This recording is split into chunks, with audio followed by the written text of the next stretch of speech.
The phone rang just after 6 on a cold Monday morning. Emily Carter stared at the screen for a long second before answering. She hadn't seen her oldest brother in nearly 2 years. Daniel Carter never called unless he wanted something. She already knew this wasn't going to be good. "Hello, where are you?" No greeting. No concern. Just the sharp voice she remembered from childhood. "I'm at home. You need to get here." Emily sat upright. What happened? Dade had a heart attack. Everything inside her stopped. What? They're moving him into surgery. If you're coming, leave now. The call ended. Just like that. No details, no explanation.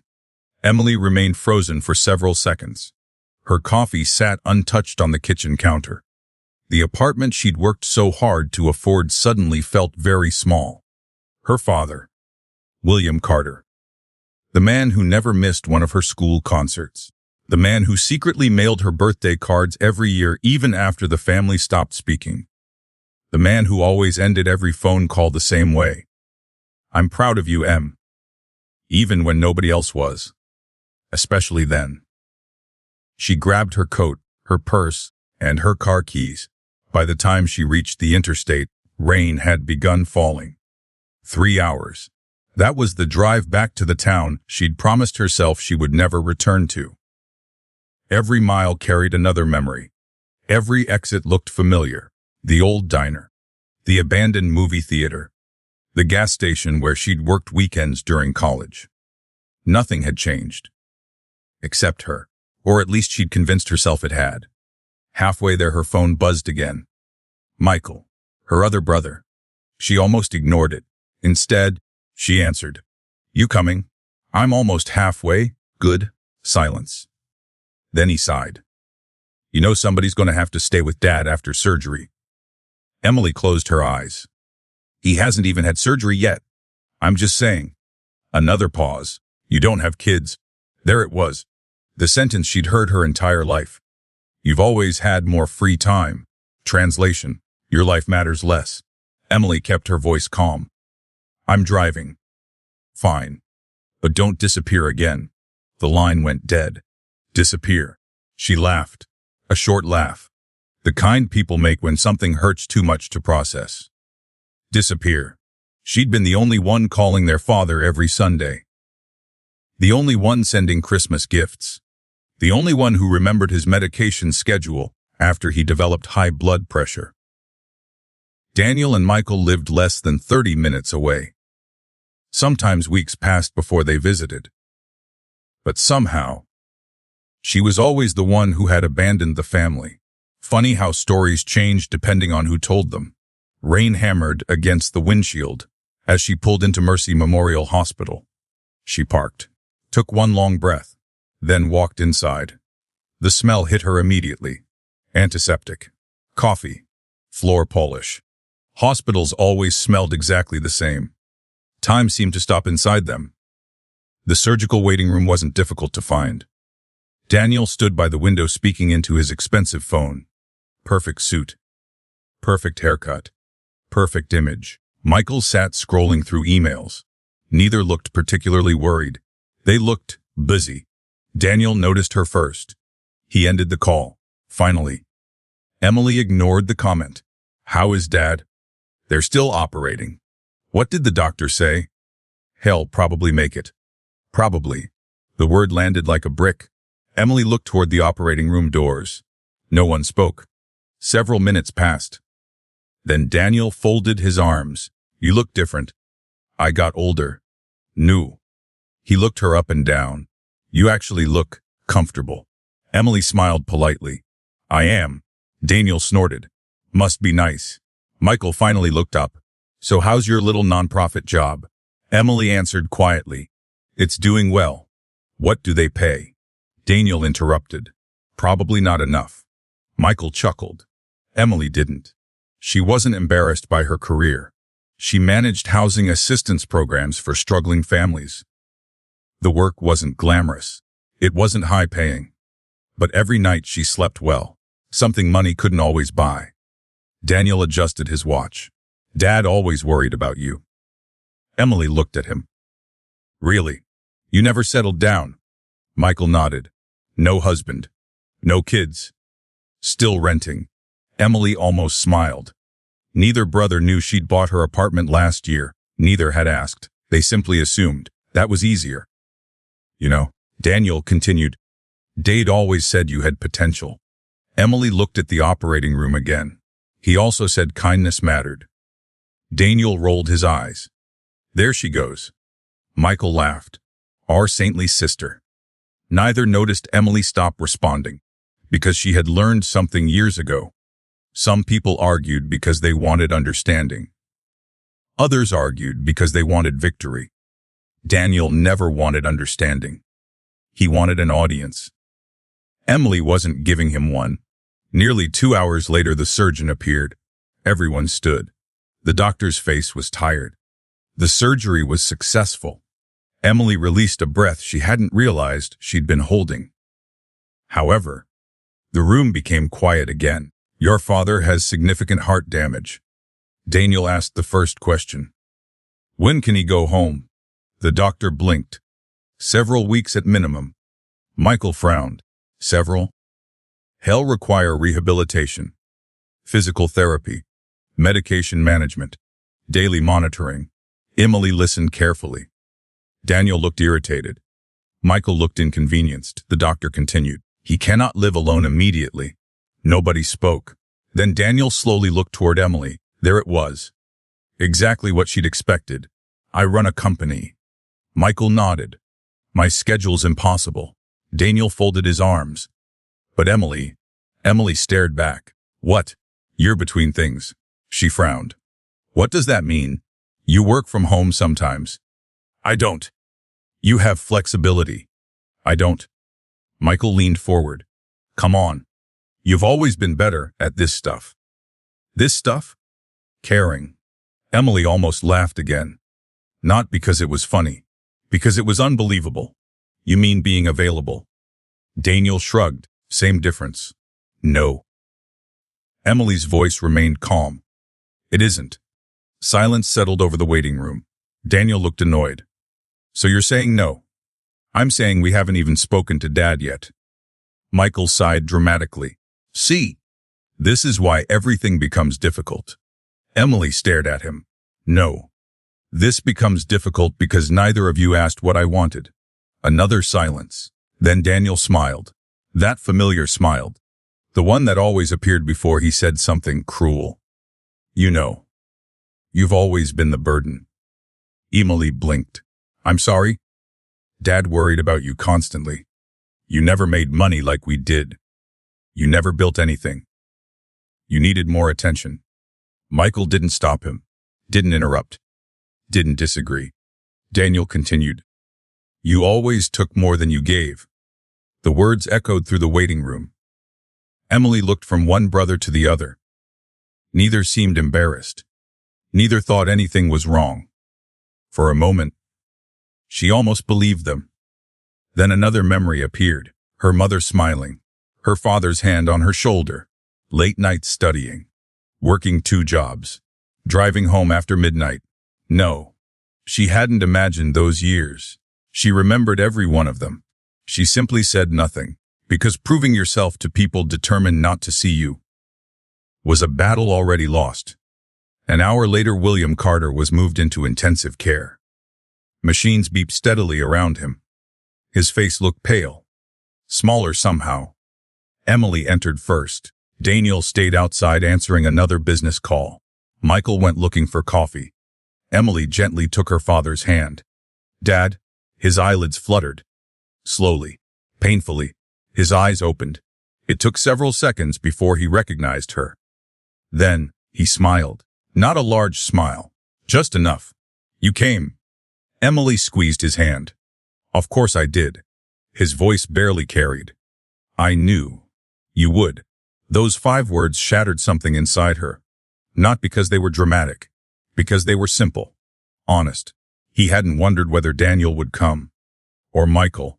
He'd known they would. But somehow, he'd still been waiting for her. Outside the room, Daniel glanced through the glass.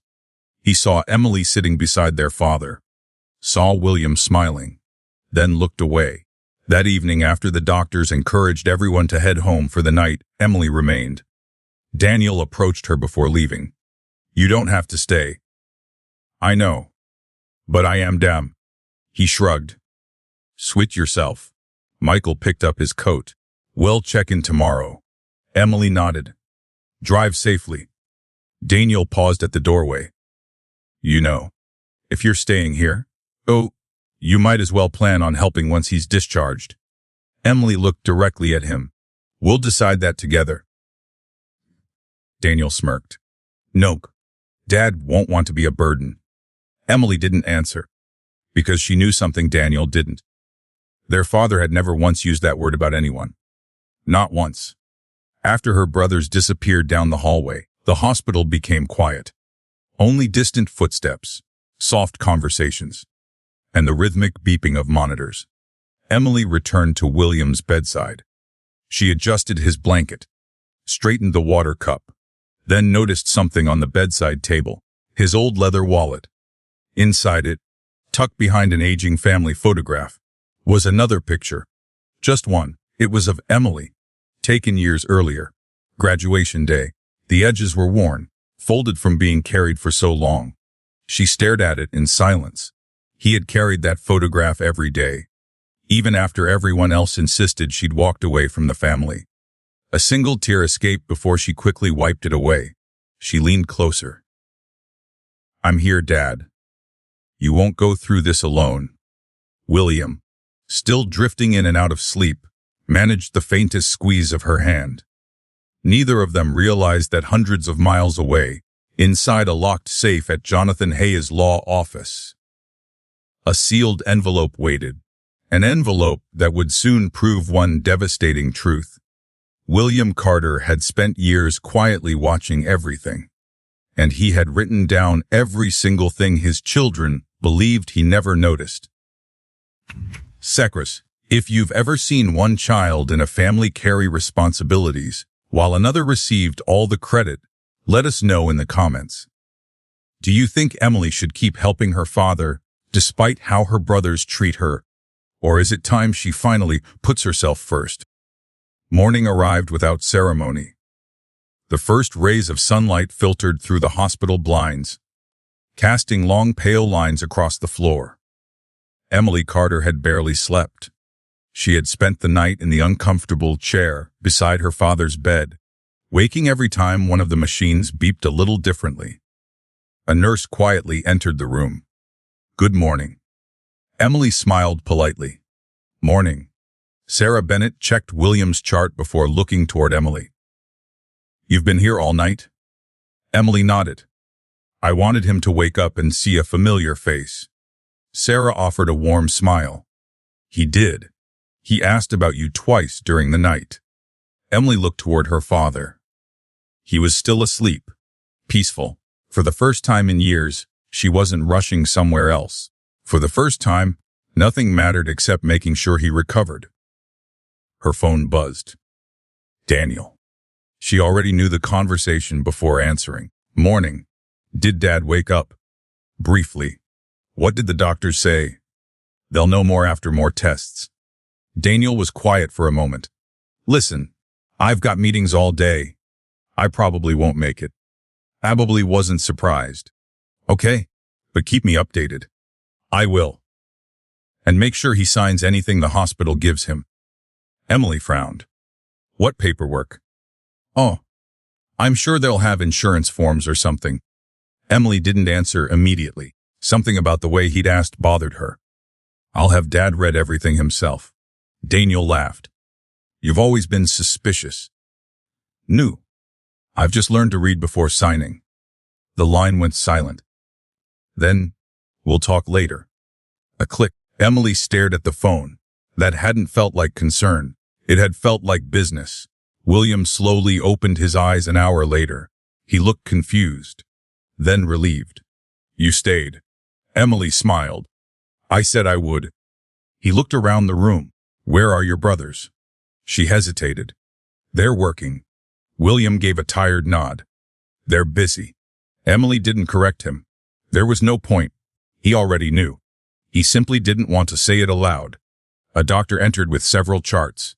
Mr. Carter, we're very pleased with your progress. William smiled weakly. Can I go home? The doctor chuckled. I wish. You'll need rehabilitation. Several weeks. William sighed. I figured. Then he looked toward Emily. You don't have to rearrange your life. Emily reached over and adjusted his blanket. We'll figure everything out. He studied her face. You always say that. Because we always do.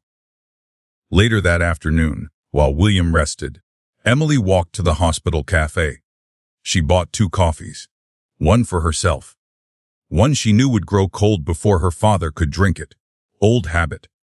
On the way back, she passed a large family, gathered outside another patient's room. Children laughing, grandparents hugging, brothers carrying flowers.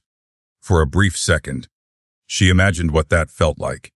Then the memory disappeared. Because her own family had never looked like that.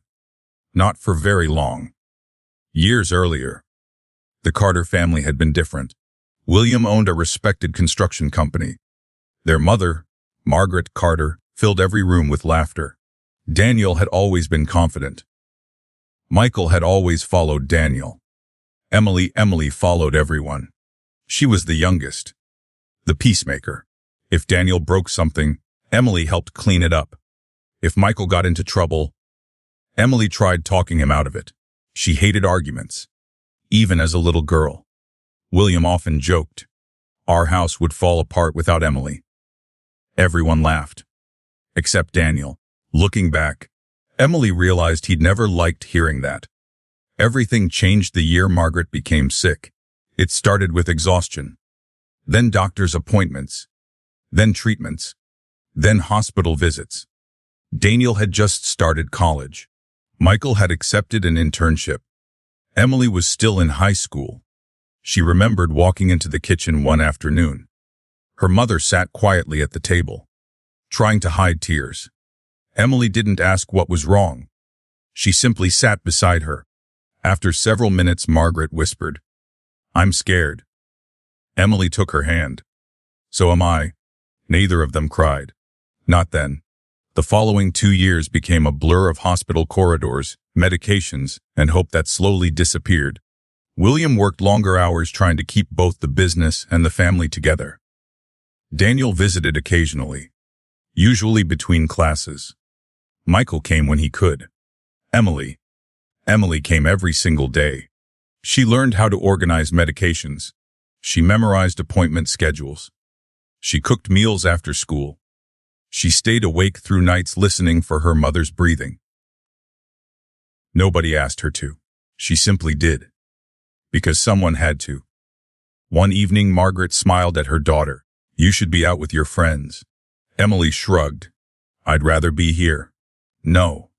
You should be living. Emily laughed softly. I can do that later. Margaret's smile faded. No. Life doesn't wait.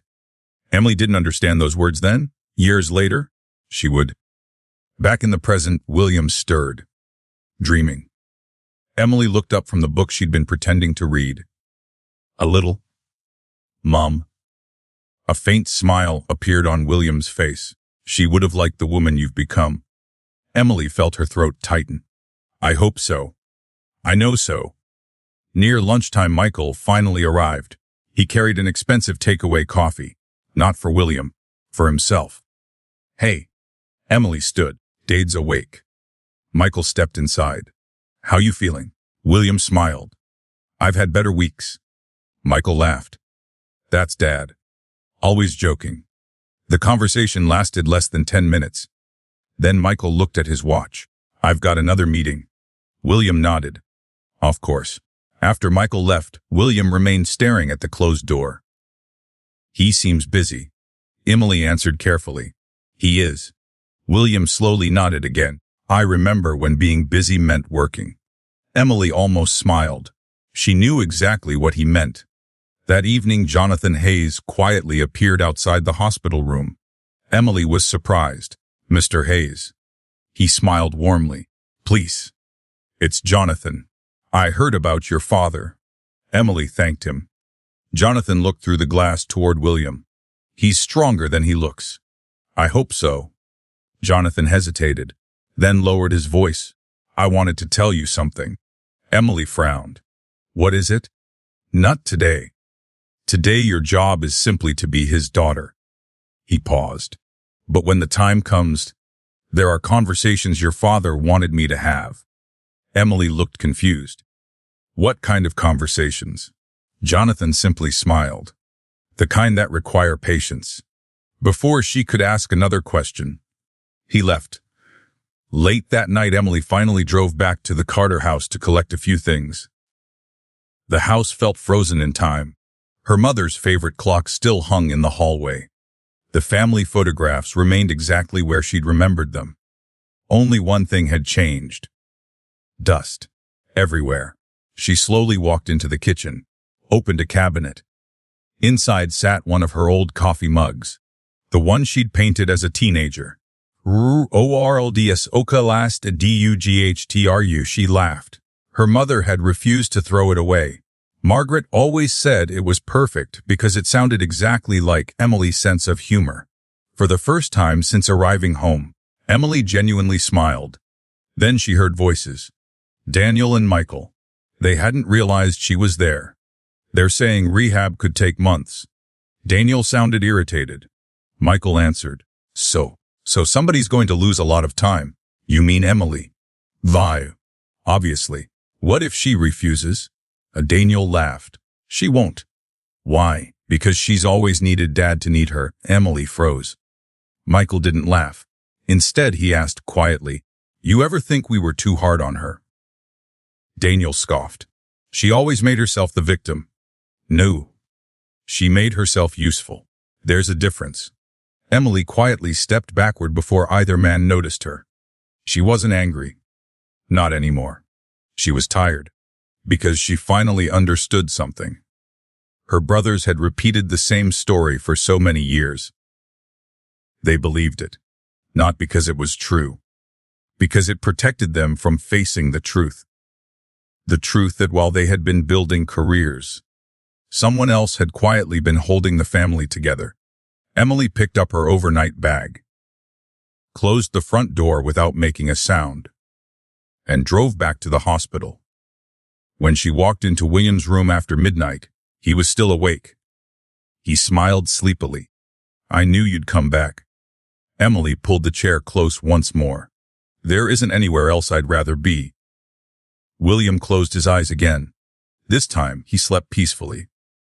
Outside the room, unnoticed by everyone, Sarah Bennett watched the exchange for a moment before quietly continuing down the hallway. In nearly 15 years as a nurse, she had seen hundreds of families. She knew something the Carter brothers did not.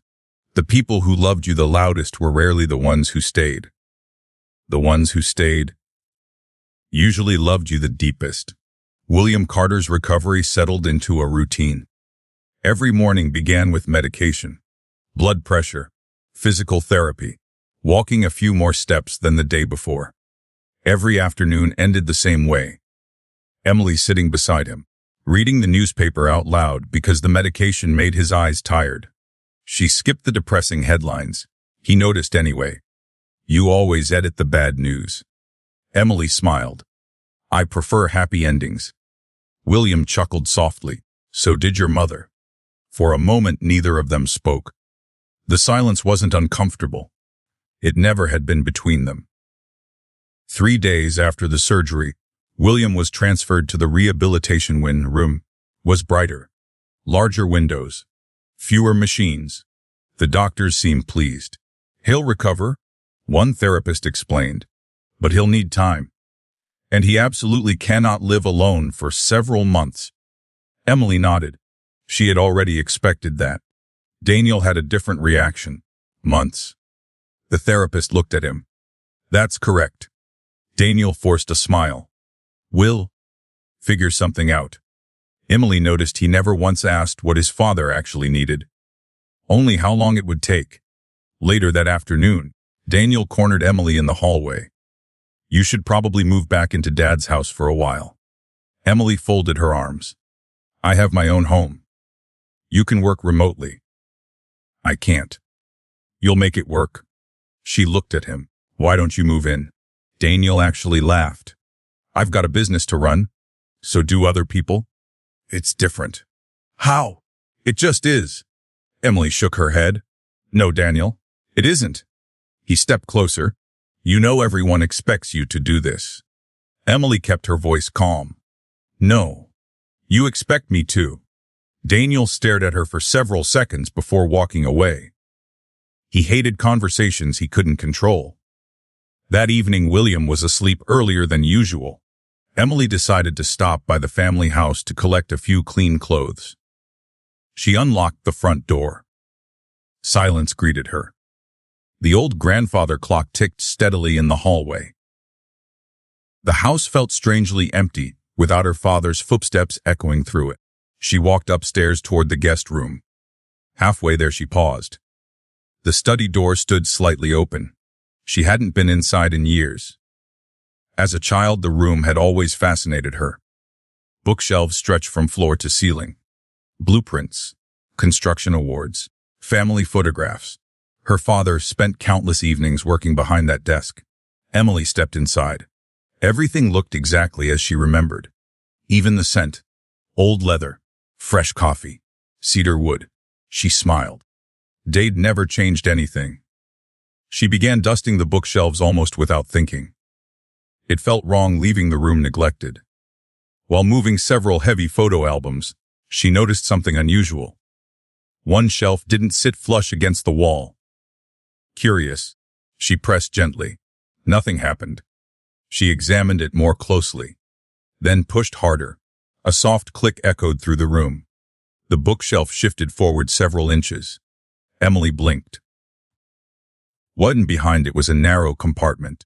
Inside sat a small wooden cabinet. Her heart began beating faster. She slowly opened it. Several leather-bound notebooks. A stack of sealed envelopes. Old file folders. Everything carefully organized. Each notebook had a handwritten year. 2008, 2009, 2010. Every year. More than 20 journals. Emily hesitated. This can't be.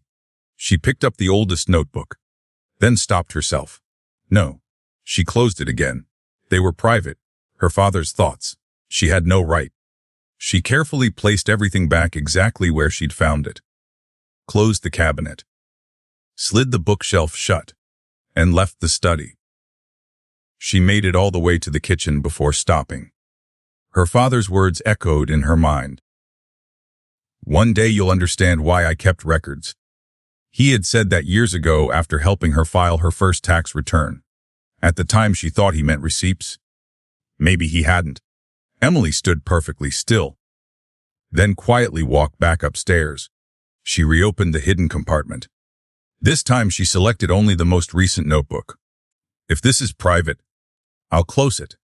If it's meant for someone, I'll know. She opened the cover.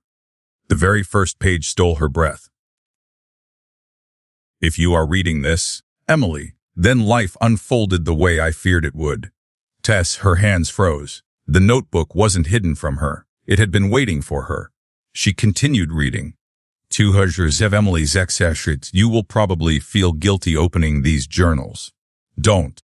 I left them where only someone who truly cared for this house would ever find them. Daniel never dusts. Michael never notices details. You always have. Emily smiled through gathering tears. That sounded exactly like her father. She kept reading. There are things I never said because I hoped our family would heal on its own. I was wrong. If you are reading this, I no longer have time to fix what I allowed to happen. Her eyes blurred. She wiped them quickly, then turned the page. The following entries weren't emotional. They were factual. Dates, amounts, names, descriptions. Every page documented something. Paid Daniel's business loan. Skarska signed Michael's investment property. Tiskhaus Emily declined financial help again. Another page. The FX Emily secretly paid for Margaret's medication after insurance refused coverage. She thought I never found out. Said Emily covered her mouth. She had never told anyone, not even her father. She had been 23. working 2 jobs, selling her old car. She had quietly paid the pharmacy because her parents couldn't afford another round of medication.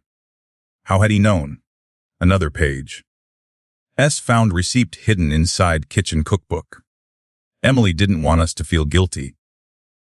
S tears rolled freely now. He had known. All those years, he had known everything. Another entry. Heirs Daniel told relatives Emily abandoned us. Vafes truth him Emily called every Sunday. CT next page. SS my Michael forgot my birthday. Emily drove 3 hours after work just to have dinner together. I sam another. Fressid Emily repaired the roof without telling anyone. Paid contractor herself. 6 She stared at the page. She barely remembered that. A storm had damaged part of the house. William had been struggling financially after Margaret passed away. Emily had simply written the check. She never expected anyone to know. Apparently, someone had. Hours disappeared. Emily turned page after page. Not once did William insult her brothers.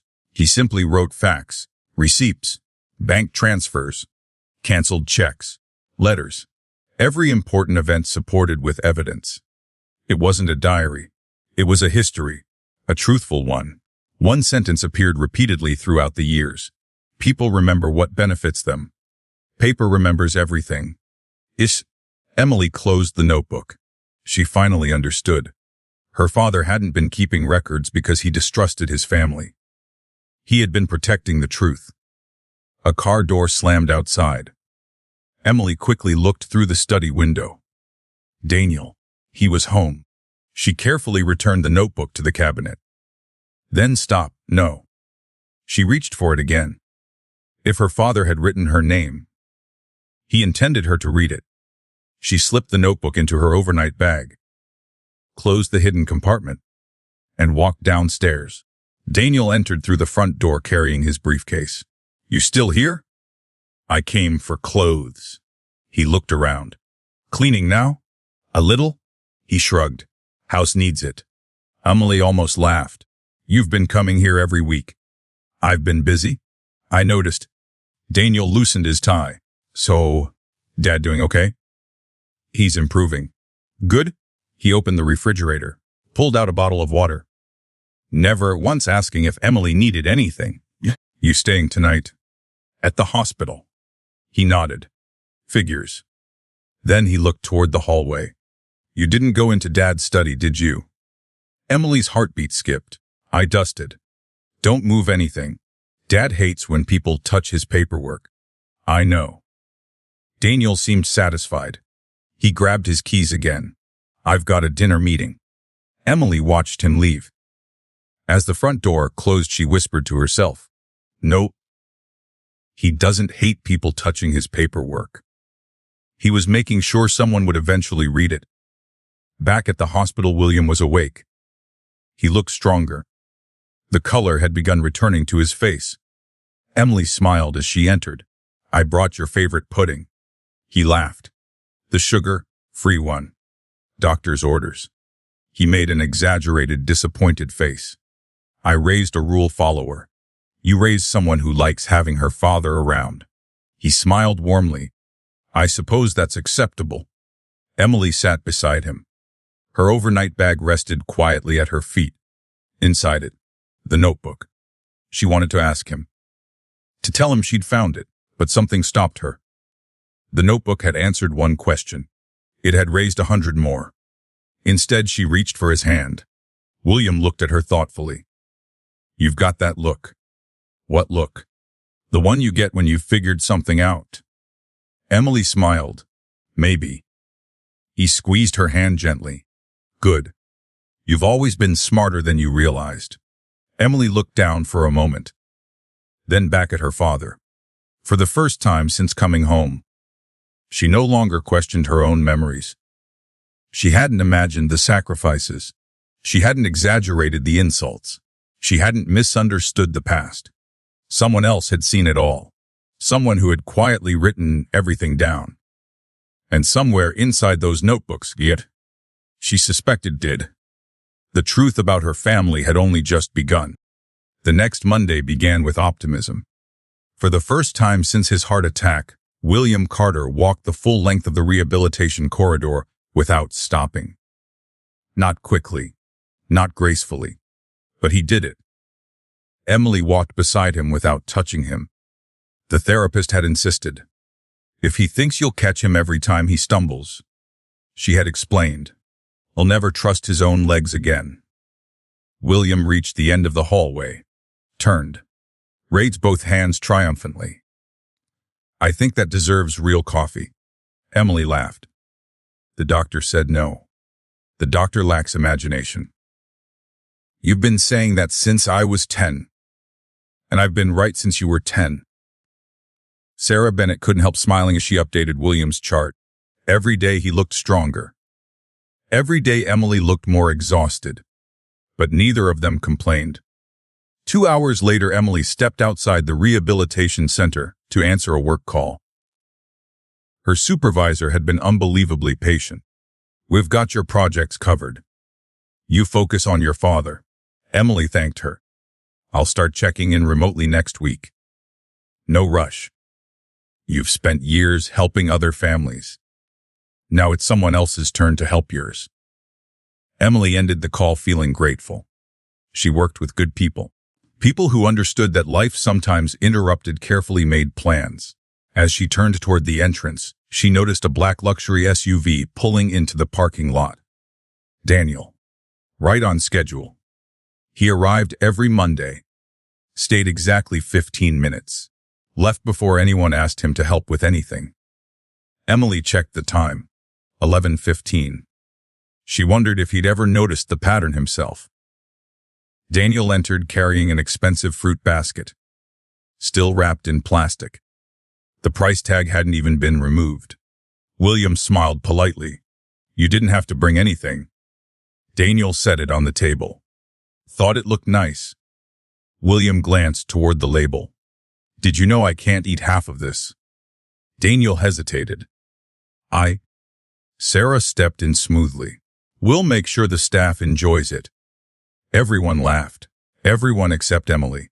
She had learned long ago that thoughtful gifts weren't measured by price. They were measured by attention. Daniel had spent hundreds of dollars buying fruit William wasn't allowed to eat. Emily had brought sugar-free pudding. Guess which one William had actually smiled about? Michael arrived shortly afterward. For once, both brothers were in the same room. William looked genuinely pleased. It's nice seeing all three of you together. Daniel pulled a chair closer. Dad, we've actually been talking. William looked curious. Oh, Michael nodded. We've been thinking about after rehab. Emily remained quiet. Daniel leaned forward. We think it makes sense for me to handle the finances for a while.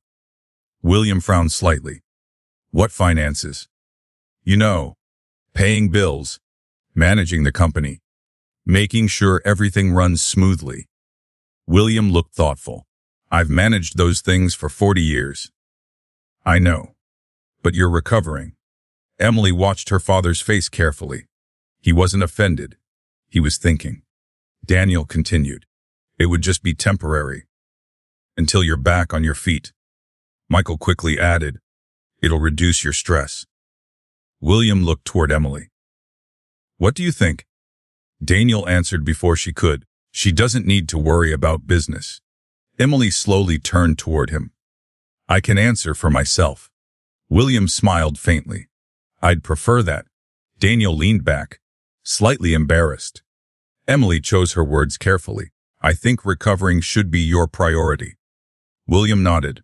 I agree. She continued. I also think any major decisions should wait until you're healthy enough to review everything yourself. Daniel's smile disappeared. Dade doesn't need unnecessary stress. Emily looked at him. Reading his own financial statements isn't unnecessary. It's responsible. Michael sighed. Emily, nobody's trying to steal anything. I didn't say you were. Then why are you making this difficult? William quietly raised his hand. Enough. The room fell silent. I appreciate everyone's concern. He looked at Daniel. You may help pay bills. Daniel smiled. But, William continued, I sign everything. Daniel's smile faded again. No exceptions. Emily noticed something. William hadn't actually surrendered control. He delegated chores. There was a difference. A very important one. Later that afternoon, Jonathan Hayes visited. He entered carrying a slim leather portfolio. William smiled. Jonathan. The two men had known each other for more than 30 years. Jonathan shook his hand carefully. You look considerably better. I've had excellent company. William glanced toward Emily. Jonathan noticed. He always noticed. I'd like a few minutes alone with my client. Daniel immediately stood. Of course. Emily began gathering her bag. William stopped her. No. You stay.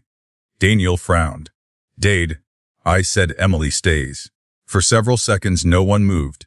Then Daniel forced a smile. Will grabbed coffee. He and Michael left the room. The door clicked shut. Jonathan waited until they were gone, then placed several documents on the bedside table. Routine updates. William nodded. Emily politely looked away. She didn't want to invade her father's privacy. Jonathan noticed. You may listen. William agreed. There are no secrets from Emily. Jonathan adjusted his glasses. The temporary financial authorization is prepared exactly as requested. William nodded. Limited authority only. Nothing involving ownership. Nothing involving real estate. Nothing involving estate planning. Jonathan smiled. Exactly. Emily finally understood. Her father hadn't simply trusted Daniel. He had built guardrails. Carefully. Deliberately. Jonathan lowered his voice. I've also secured the other documents. William nodded slowly. Good. Emily wondered what other documents meant. She didn't ask. Jonathan packed away the paperwork. Before leaving, he looked directly at Emily. Continue doing exactly what you're doing. She looked puzzled. I'm just helping my dad. Jonathan smiled gently. Sometimes. That's more important than people realize. That evening, William was discharged from rehabilitation. Emily drove him home. Daniel insisted on following behind in his SUV. Michael arrived separately. The Carter house suddenly felt alive again. William paused at the front door. He rested one hand against the familiar wooden frame. I wasn't sure I'd ever see this place again. Emily smiled. You built this house. It wasn't going anywhere. William laughed softly. No, but I almost did.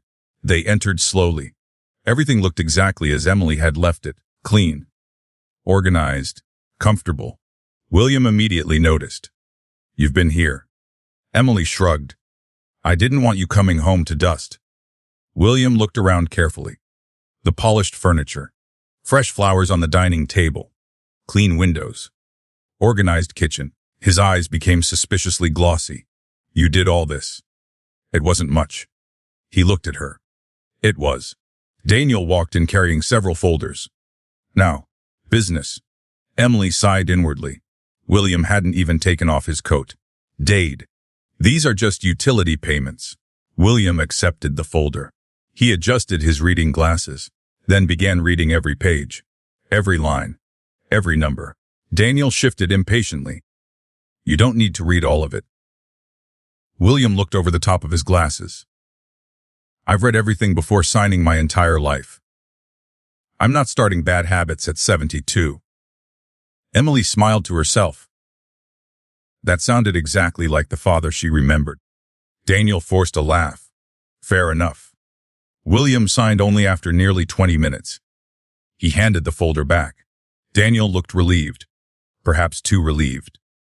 Over the next 2 weeks, a pattern emerged. Daniel visited almost every evening, always carrying paperwork, invoices, tax forms, business reports, vendor contracts. Michael stopped by occasionally, mostly to ask how recovery was going. Emily stayed in the house, cooking, cleaning, driving William to therapy, managing medications, helping him regain confidence. Every night, after William fell asleep, she quietly read another section of the hidden notebook. Each chapter revealed another piece of the family's history, every accusation, every sacrifice, every financial decision, supported by evidence. The notebooks weren't angry. They weren't emotional. They were patient, methodical, truth written in ink. One sentence appeared again, and again, and again. Lisa's character is revealed by what people do when nobody is watching. Emily closed the notebook. Her father hadn't written that for himself. He had written it for whoever would one day need reminding. One rainy Thursday evening, she carried fresh laundry upstairs. As she passed William's study, she heard voices inside. Daniel. Michael. She stopped. The door wasn't completely closed. We should sell the lake property. Michael sounded uncertain. Dad loves that place. He won't be using it. What about asking him? Daniel scoffed. After everything's transferred. Emily felt her stomach tighten. Transferred. Michael lowered his voice. What if he says no? He won't. And if he does? Daniel smiled. We'll explain why it's necessary. Emily remained perfectly still outside the door. Neither brother realized she was listening. Then Daniel said something that made her blood run cold. By the time Dad figures out what's happening, it'll already be done. Emily slowly stepped backward. Silent, careful. She didn't burst into the room. She didn't accuse anyone. Instead, she quietly walked upstairs, retrieved the notebook, opened to a blank page in her own journal, and wrote down everything she had just heard, word for word. Date, time, location. Because suddenly, she understood exactly why William Carter had spent 20 years writing everything down. Truth wasn't always enough. Sometimes, you needed proof. The rain continued through the night. By morning, the Carter estate was wrapped in a blanket of gray clouds. Emily Carter stood in the kitchen, pouring oatmeal into a saucepan while the coffee maker quietly gurgled in the background. The house had slowly settled into a routine. William woke at 7, medication at 7:15, breakfast by 8, a short walk through the garden before physical therapy, lunch, an afternoon nap, another walk, dinner, bed. Simple, predictable, healing. Emily had come to appreciate predictable. It left very little room for surprises. Unfortunately, her brothers seemed determined to change that. William slowly entered the kitchen using only a cane now. A week earlier, he had relied on a walker. Emily noticed immediately. Trying to impress someone. William grinned. I was hoping you'd notice. I notice everything. I know. He lowered himself carefully into his chair. You got that from your mother. Emily handed him his breakfast. No. I got my stubbornness from you. William laughed. I suppose that's fair. For a few minutes, they simply ate together. It felt normal, almost as though the last few difficult weeks had never happened. Then the front door opened. Daniel. No knock, no warning. Just straight inside. Emily checked the clock. 8:12. He wasn't early. He was becoming predictable too. Morning. William smiled. Morning. Daniel placed a thick folder onto the table. I've got a few things for you. William didn't even reach for it. I'm eating. Daniel blinked. It'll only take 5 minutes. William calmly took another bite of oatmeal. It'll still be there in 5 minutes. Emily hid a smile behind her coffee mug. Daniel hated waiting. The folder remained untouched for nearly 20 minutes. Finally, William wiped his hands, adjusted his glasses, and opened it.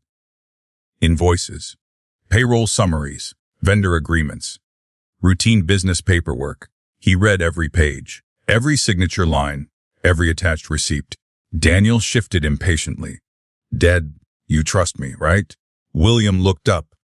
Of course. Then why read everything? William smiled kindly. Because trust and verification have never been enemies. Daniel forced a laugh. I guess. William continued reading. I trusted your mother.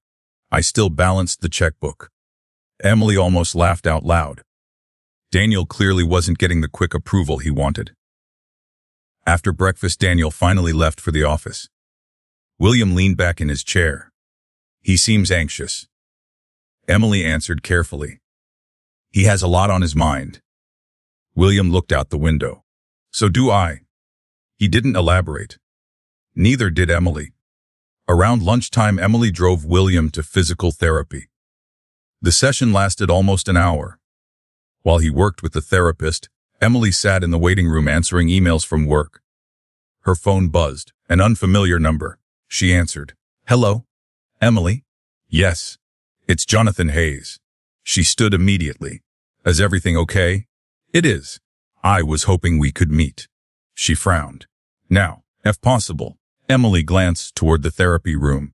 "My father's appointment finishes in about 40 minutes. I'll wait." Jonathan had chosen a small cafe across the street from the rehabilitation center. Quiet. Almost empty. He already had 2 coffees waiting when Emily arrived.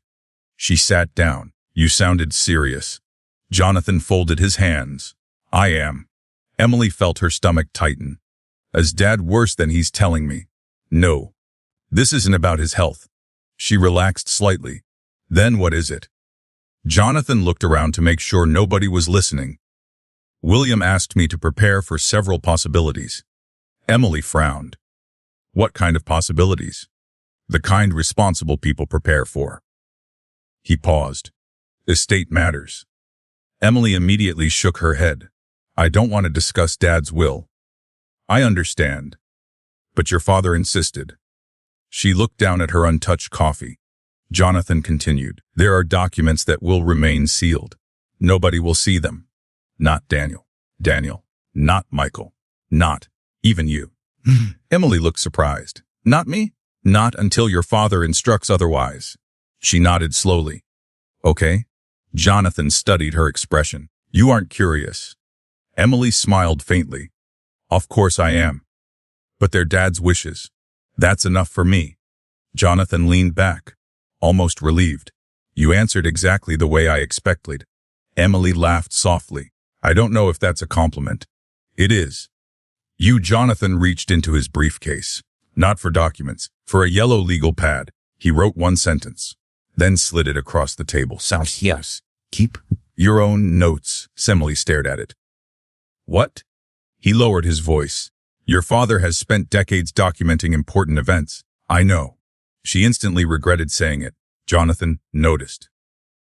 "You found the journals." Emily hesitated. "I'm sorry." He smiled. "Don't apologize. They were meant to be found." Emily blinked. "They were?" Jonathan nodded. "Eventually." She sat quietly.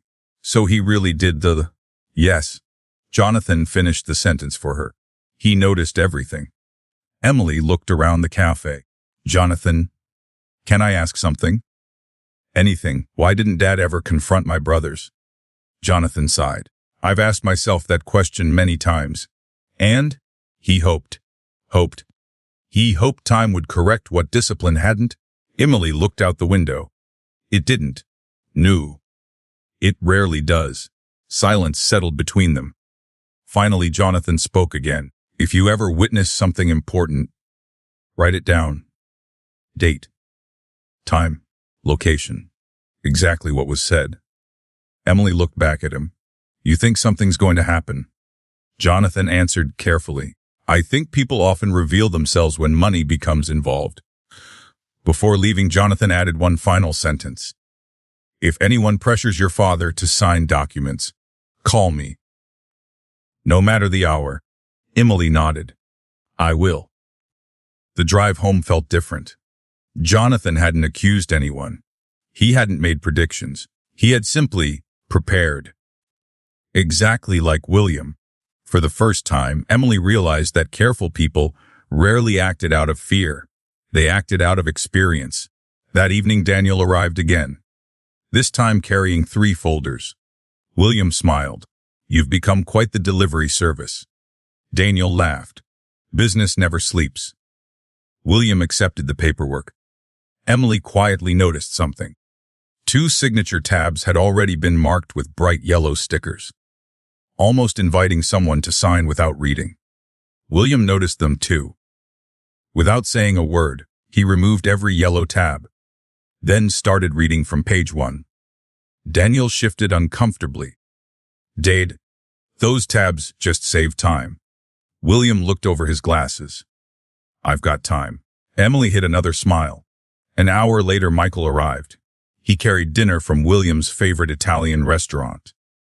The gesture genuinely pleased his father. Now this, William smiled, is thoughtful. Michael looked genuinely happy. I figured hospital food probably ruined your appetite. William laughed. It certainly tried. Dinner was surprisingly peaceful. They talked about baseball, old family vacations, the neighbor who used to mow half the lawn after every snowstorm because he insisted it made perfect sense somehow. For nearly an hour, they felt like a family again.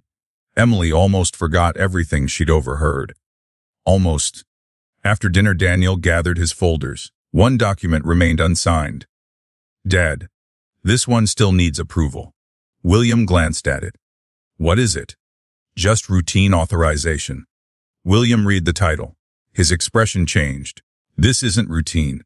Daniel hesitated. It's just temporary. This grants authority to negotiate company assets. Only if necessary. William slowly placed the document back on the table. No. Daniel stared. What? I said no. But I've already given you authority to pay bills. Not sell assets. Not negotiate ownership.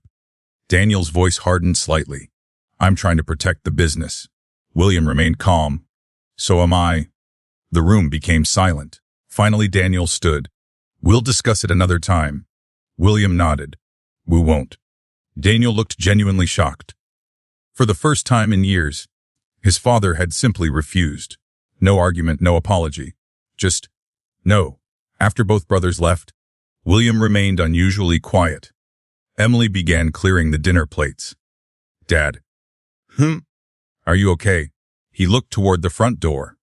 I've spent my whole life teaching people to build things. She waited. I should have spent more time teaching some people not to take shortcuts. Emily placed a hand gently on his shoulder. It's not too late. William smiled sadly.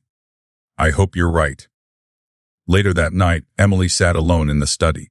The newest journal rested open before her. She wasn't reading. She was writing. She says Thursday, Tretch 8:40, 3 p.m. 6 Tesprescars. Daniel presented document authorizing negotiation of company assets. Connors. William refused to sign. Airprises present. William, Daniel, Michael, Emily. As she stopped, looked at what she'd written, then remembered Jonathan's advice. She added one more line. See exact words. I've already given you authority to pay bills, not sell assets, not negotiate ownership.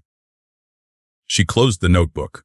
For years, William had carried the burden of remembering everything alone. Now, without even realizing it, Emily had begun doing the same.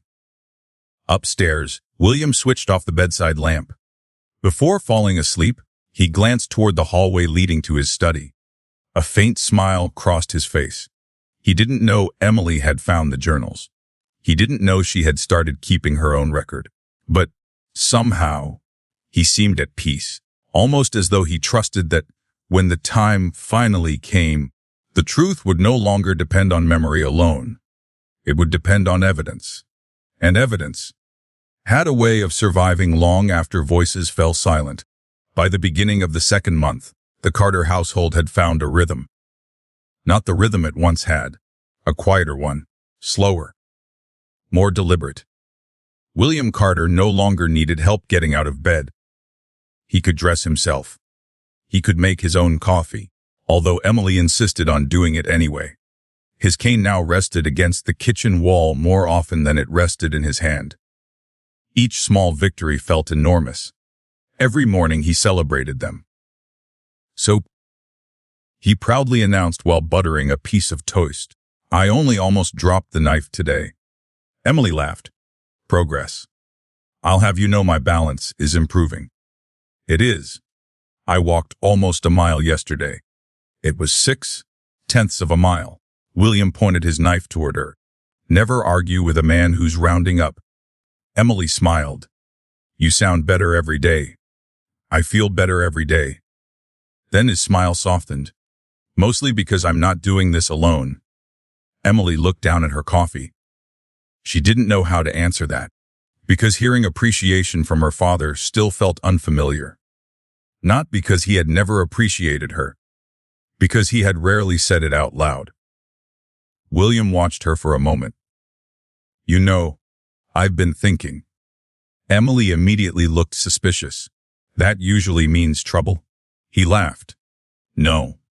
It means regret. She frowned. What do you regret? He rested both hands around his coffee mug. I should have protected you better. Emily looked surprised. Dade. No. Let me say it. He stared out the kitchen window. When you were little, you never complained. You just helped. He smiled faintly. You always thought everyone deserved another chance. Emily quietly stirred her coffee. I still think that. I know. And sometimes he sighed. I let your brothers take advantage of that. Emily remained silent. Not because she disagreed. Because she had never heard him admit it. The conversation was interrupted by the doorbell. Michael.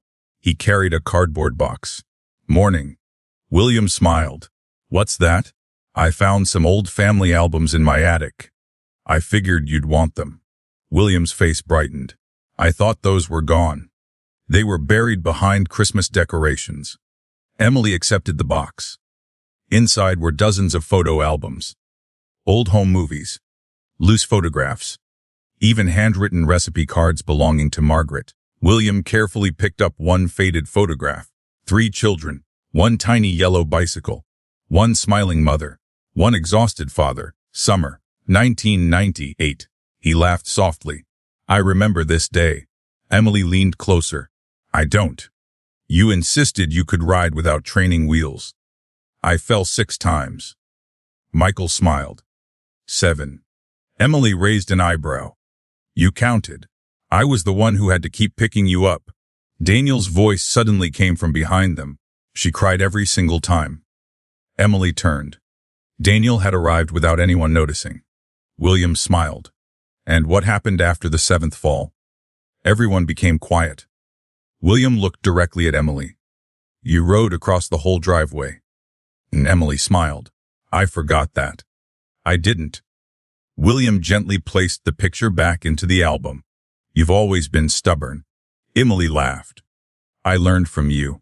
Daniel muttered under his breath. Some people never change. William heard him. So I've noticed. For the next hour they sorted photographs together. It felt almost peaceful. Until they reached an album from Margaret's final year. Silence settled over the room. Nobody immediately opened it. Finally William did. The first photograph showed Margaret sitting in a hospital garden. She looked tired, but she was smiling. Emily instinctively reached toward the picture. I remember that day. Michael looked over. The hospital had a little butterfly garden. Emily nodded. Mom insisted we go outside. William smiled sadly. She said hospitals smelled like giving up. Nobody laughed, because everyone remembered. Daniel turned another page. The next photograph showed Emily sitting beside Margaret's hospital bed. She couldn't have been more than 17, still wearing her high school marching band uniform. William studied the picture quietly. You came straight from rehearsal. Emily shrugged. I promised Mom I'd visit. William looked at the back of the photograph. Margaret had written something. In careful handwriting, he read it aloud. Emily never lets me face the hard days alone. The room became completely silent.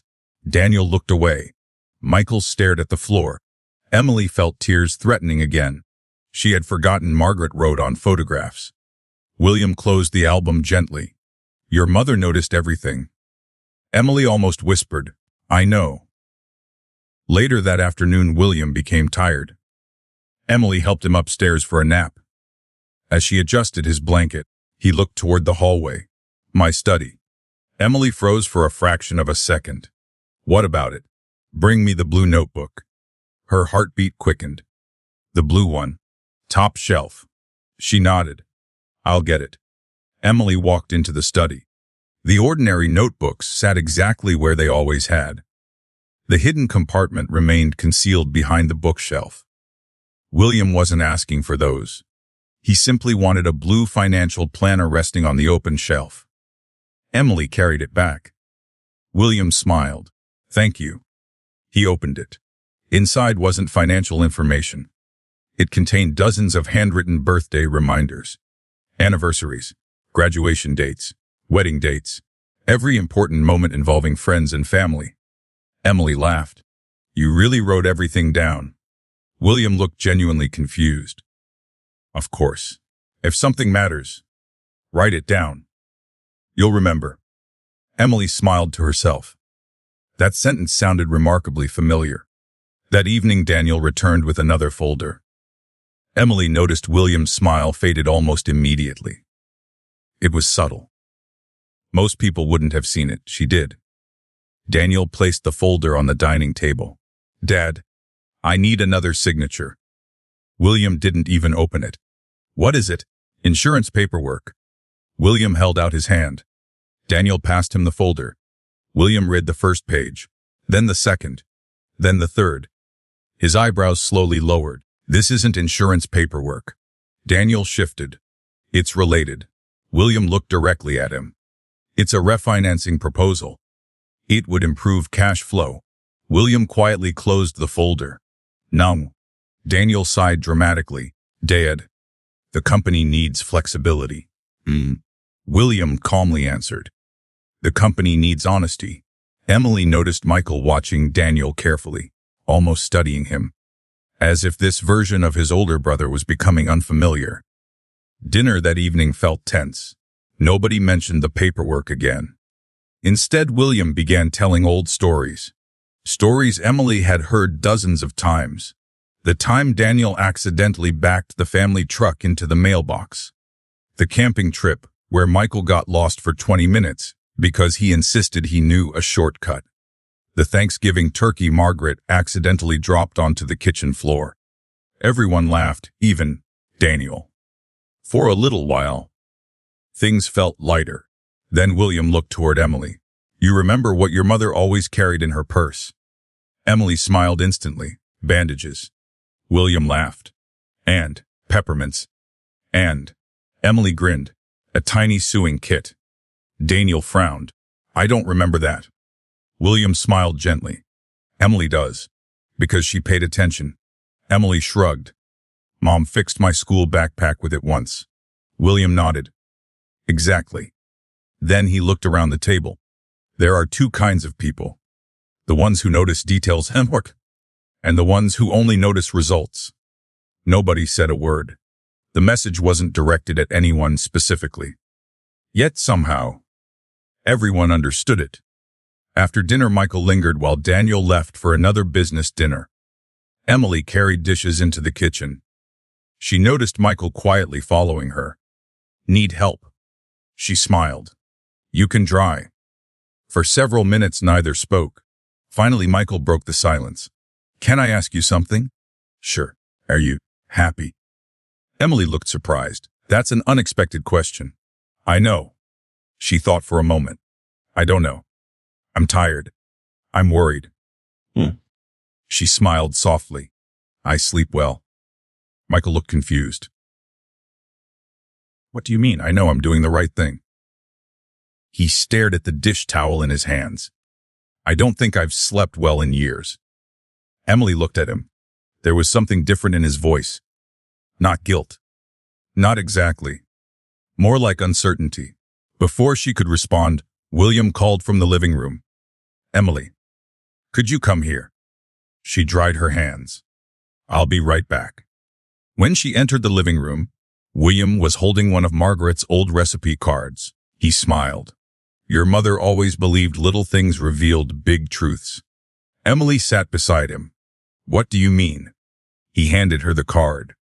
On the back, Margaret had written, Character isn't measured by grand gestures. It's measured by the small things people do when nobody is asking them to. Emily read the words twice, then looked toward her father. You kept this? William nodded. Every single one. She carefully placed the card back into his hands. At that moment, she realized something. The journals, the photographs, the recipe cards, the receipts. The calendars, the notes. William hadn't spent his life collecting paper. He had spent his life collecting proof. Proof of kindness. Proof of sacrifice. Proof of love. Because he understood something most people never did. Big moments could be rehearsed. Anyone could perform when an audience was watching. But the little things, the forgotten birthday calls, the quiet hospital visits, the unpaid overtime, the repaired roof, the grocery bags carried inside without being asked. Those tiny moments revealed who people truly were. And without even knowing it, William had spent decades recording every one of them. Emily looked toward the hallway leading to the study. For the first time, she no longer wondered why the hidden journals existed. She wondered how many more truths they still contained, because if the past few notebooks were any indication, the biggest revelations hadn't been discovered yet. By early autumn, William Carter had reclaimed one part of his old routine. Every morning after breakfast, he insisted on spending an hour in the study. Not working, just sitting, reading, looking through old blueprints. Sometimes he simply stared out the window toward the construction yard that had once been full of trucks leaving before sunrise. Emily never interrupted him. She understood. Some places weren't just rooms. They were memories. One Tuesday morning, William closed an old project binder and smiled. "Do you know what I miss most?" Emily looked up from the crossword puzzle she was pretending to solve. "The business." "No. The noise." She laughed. "The noise. The phone's ringing. The crew's arguing. Someone always looking for coffee." He leaned back in his chair. A quiet office is good for paperwork. But a loud office, he smiled, means people are building something. Emily looked toward the framed photographs covering one wall. Nearly every picture showed William standing beside employees. Not politicians, not investors. Employees. Carpenters. Electricians. Machine operators. Office assistants. He remembered every name. She knew because he had told her their stories over the years. To William. The company had never been about buildings. It had always been about people. That afternoon Daniel arrived carrying another stack of folders. He seemed unusually cheerful. Too cheerful. "You look happy," William observed. "Good quarter." Daniel answered quickly. "Things are moving." William accepted the reports. "I'll read them later." "No rush." Daniel smiled. "I've already reviewed everything." Emily noticed something. For the first time in weeks, Daniel didn't seem interested in getting immediate signatures. Instead, he appeared almost relieved that William intended to read the documents later. It felt strange.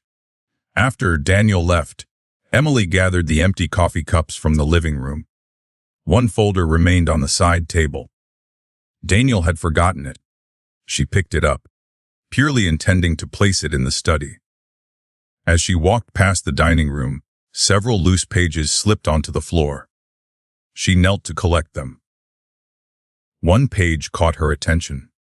It wasn't addressed to William. It wasn't even meant for the Carter family.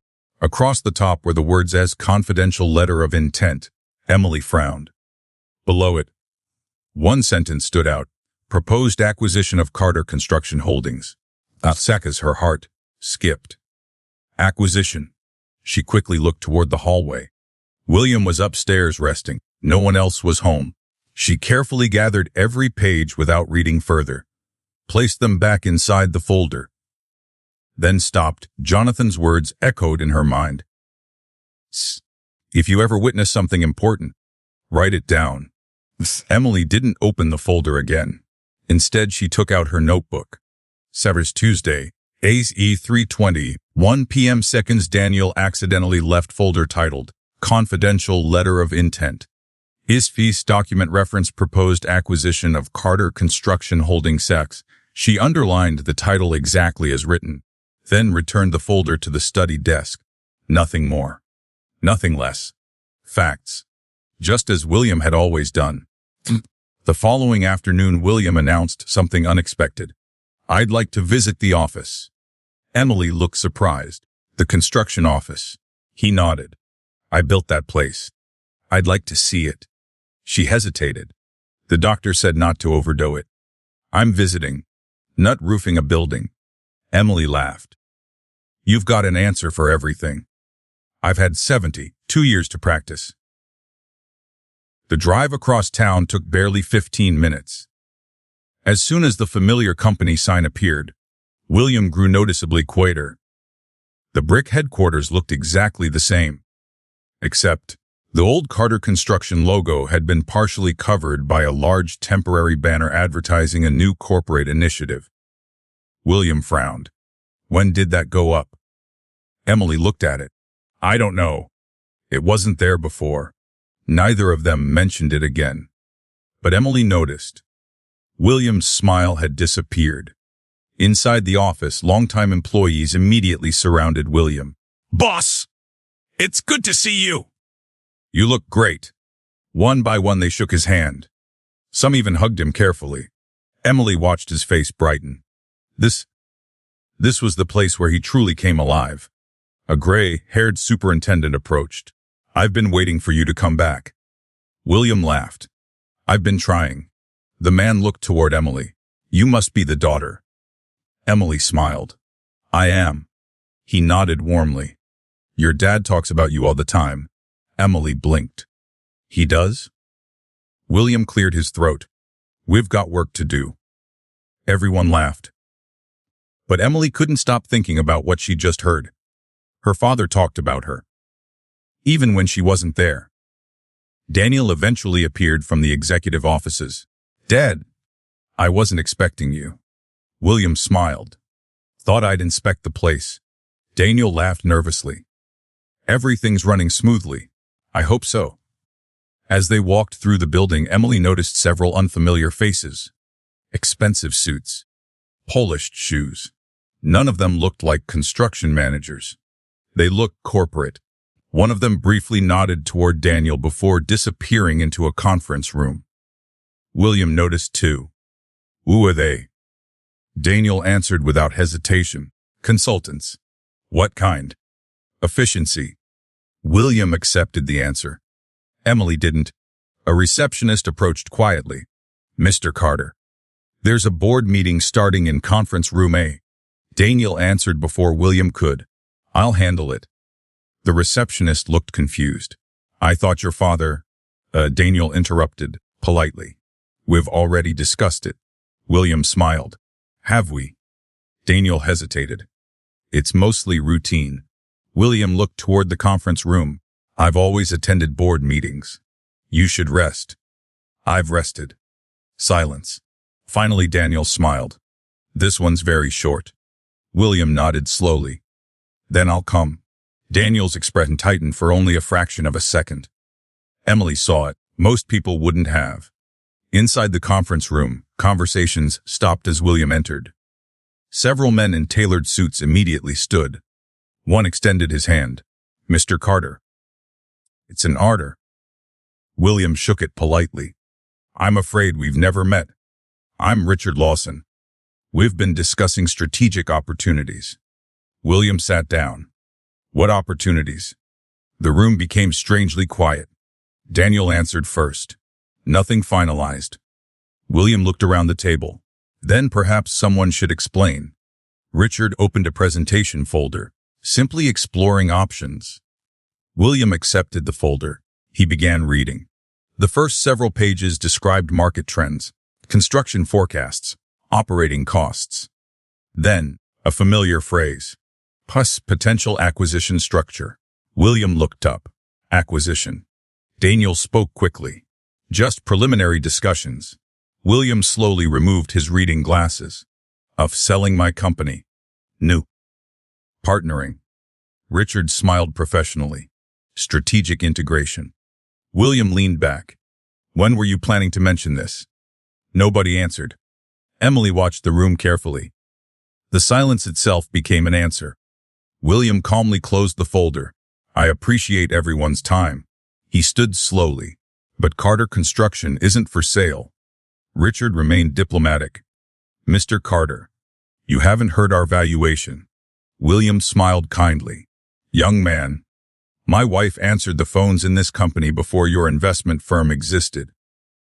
I've buried employees, attended their weddings, helped pay college tuition for their children. This company isn't a line on a spreadsheet. It's a family. The room became perfectly still. William placed the presentation back onto the table.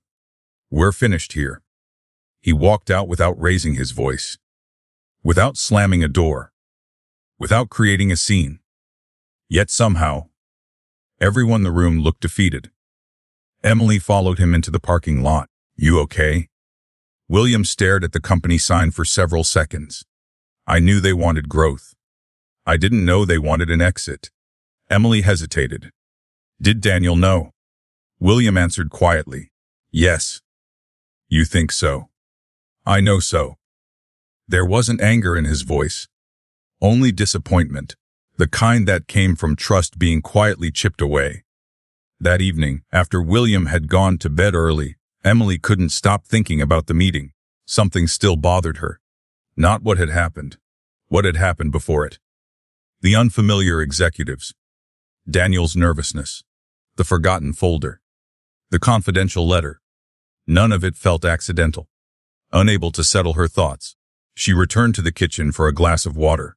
As she passed the study, she noticed the light beneath the door. Voices Daniel. Michael. She stopped instinctively. I told you he wasn't ready to find out. Daniel sounded frustrated. Michael answered quietly. You should have told him. He would have shut it down immediately. Which he just did. Daniel sighed. We're running out of time. Emily's grip tightened around the glass. Michael lowered his voice. What happens if the buyers walk? Daniel answered without hesitation. Then years of work disappear. Emily felt her pulse quicken. Buyers. Plural. So there really were negotiations. Michael asked one final question. What if Emily tells Dad everything?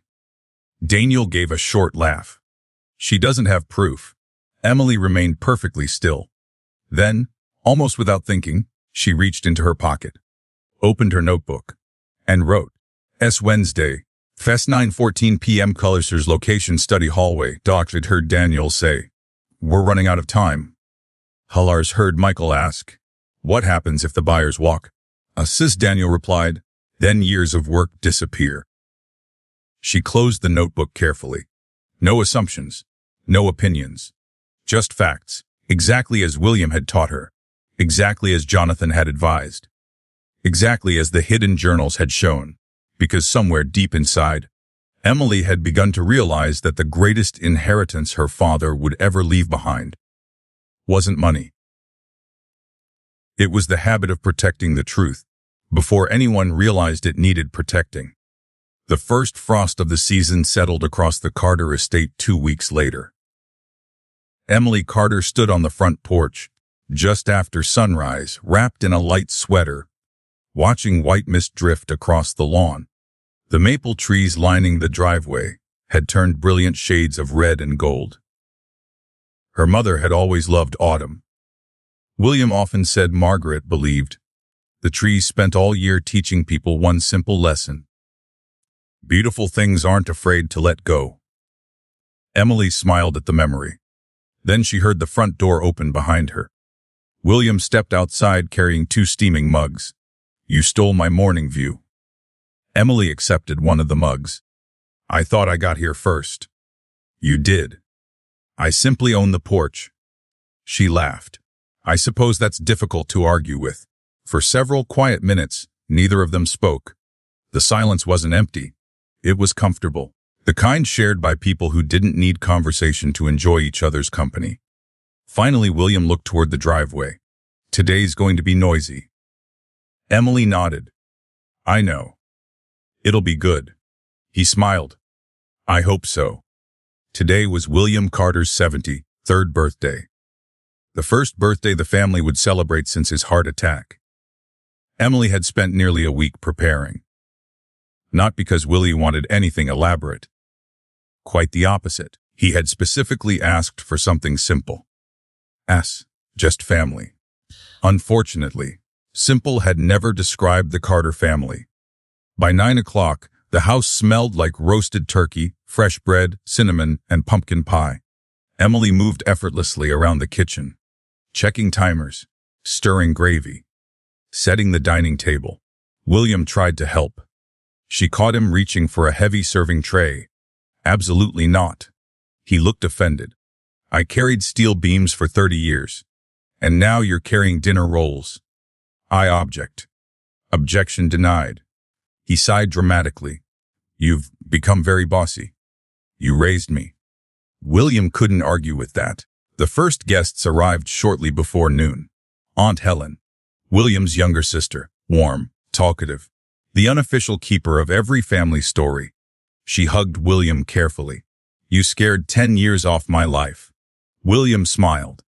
I wasn't trying to. She looked toward Emily. You've taken wonderful care of him. Emily shrugged. I've just been here. Helen squeezed her hand. Exactly. Those 2 words meant more than Emily expected. Because so few people had ever noticed, Michael arrived next. He carried a homemade apple pie. Emily raised an eyebrow. You baked. Michael looked offended. I followed a recipe. Did the kitchen survive? Barely. They both laughed. For a brief moment. It felt natural, like they were siblings again instead of strangers sharing the same last name. William noticed. His smile lingered a little longer. Daniel arrived nearly 40 minutes late. As always, he stepped out of his luxury SUV carrying an expensive bottle of sparkling cider and an oversized gift bag with the logo of an exclusive department store. Sorry. Conference call. William nodded politely. I'm glad you're here. Daniel hugged his father briefly, then looked around the house. You've been busy. Emily smiled. We all have. Daniel's eyes drifted across the freshly polished furniture, the spotless windows, the flowers arranged on the dining table. You hired cleaners. Emily answered without looking up. No. Daniel didn't respond.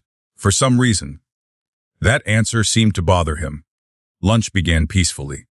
William insisted everyone share one favorite family memory before eating. Michael went first. The camping trip where Dad convinced us he'd invented a bear-proof sandwich.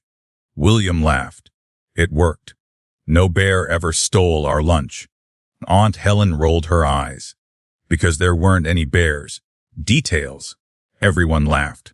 Even Daniel. Then William looked toward Emily. Your turn. She thought for a moment. My favorite memory. She smiled softly. Was every Christmas Eve. Daniel frowned. Why? Emily looked toward the old fireplace. Because Mom always let me stay up after everyone else went to bed. William smiled knowingly. Hot chocolate. Hard and wrapping presents. Emily nodded. I thought I was helping. William laughed quietly. You were. Daniel looked surprised. I didn't know that. Emily shrugged. You were already asleep. William looked around the table. Emily always stayed until the last present was wrapped. The room fell quiet. Not awkwardly, just thoughtfully. Another small sacrifice nobody had ever noticed. After lunch, everyone moved into the living room. Old family videos played on the television. There was Margaret dancing in the kitchen. Daniel learning to drive. Michael falling into a lake while trying to catch a fish. Emily, barely 12 years old, trying to teach the family dog to shake hands. William laughed harder than anyone. I forgot about that. Emily smiled. Never learned. Knew. But you never gave up. Again. Another sentence. Another observation. Always the same theme. William noticed persistence. Where others only noticed results. As the afternoon faded into evening, Aunt Helen prepared coffee while Michael helped wash dishes. Daniel stepped outside to answer another business call. Emily carried a fresh blanket upstairs for William. She found him standing quietly in his bedroom, looking at an old framed photograph of Margaret. You okay? William smiled. I miss her more on birthdays. Emily nodded. I know. He carefully returned the photograph to the dresser, then turned toward his daughter. Closed the door. Emily looked surprised. She did. William walked slowly toward his closet, reached behind a stack of neatly folded sweaters, and removed a small wooden box. Dark walnut, brass lock, no markings. He held it for a moment before offering it to Emily. She frowned. What's this? A promise. I don't understand. You don't need to. She looked at the box. It was surprisingly heavy. I can't take this? Yes. You can.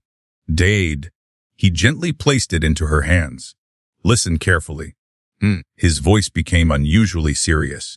If anything happens to me. Emily immediately interrupted. Nothing's going to happen. William smiled sadly. Whom an old man. She swallowed. Okay. He nodded.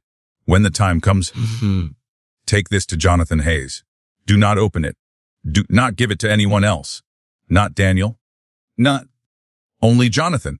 And Emily stared at him. What is it? William simply smiled. Insurance. She looked confused. For what? The truth. The answer only created more questions. She wanted to ask all of them. Instead, she quietly nodded. I promise. William placed one hand gently over hers. I knew you would. Downstairs, Daniel re-entered the house still holding his phone. Emily quickly slipped the wooden box into her overnight bag before anyone noticed. Daniel glanced toward the staircase. Everything okay? William answered first. Just catching my breath. Daniel seemed satisfied. He returned to the living room. Emily remained upstairs for another minute, looking at the bag resting beside the bed, the wooden box, the hidden journals, Jonathan's warnings, her notebook. Individually, none of them seemed extraordinary. Together, they painted a picture she still couldn't fully understand. That evening, after everyone had gone home, William asked Emily to sit with him on the porch. The air had grown cold. She wrapped another blanket around his shoulders. You've become very good at taking care of me. Emily smiled. I had a good teacher. William chuckled. Numb? You had your mother. They watched the stars appear one by one. Finally, William spoke again. Do you know why I started Carter Construction? Emily looked toward him. I always assumed you wanted your own business. William laughed softly. I wanted steady paychecks. She smiled. Really? When your mother became pregnant with Daniel Lee, I realized something. What? Buildings eventually fall down. Money comes and goes. He looked directly at her. If you spend your life taking care of people, they'll remember long after the buildings are gone. Emily quietly absorbed every word. I think you succeeded. William looked toward the dark outline of the construction yard in the distance. I hope so. Then, after a long silence, he added, whatever happens after I'm gone, don't let money convince you to become someone your mother wouldn't recognize. Emily felt tears forming again. I won't. I know. Those two words carried absolute certainty. Not hope, not expectation, faith. Late that night, after William had gone to bed, Emily carried her overnight bag into the guest room. She looked at the wooden box for a long moment. Every instinct told her to open it. Just once. Just enough to understand. Instead, she placed it inside the bottom drawer of her dresser, locked the drawer, and slipped the key into her wallet. Then she opened her notebook. Asser Saturday, Thossurged 10:30, 8 p.m. Church, Insursist William privately entrusted me with a locked wooden box. The officers instructions deliver only to Jonathan Hayes if anything happens to him. Do not open. Do not give to Daniel or Michael Sure. She stopped writing, looked at the final sentence, then slowly underlined it. Outside, the wind gently rustled the autumn leaves. Upstairs, William slept more peacefully than he had in weeks. For the first time since his heart attack, he seemed free of a burden he had carried for years. Because somewhere deep inside, he believed the one person he trusted most had finally accepted the responsibility he could no longer carry alone.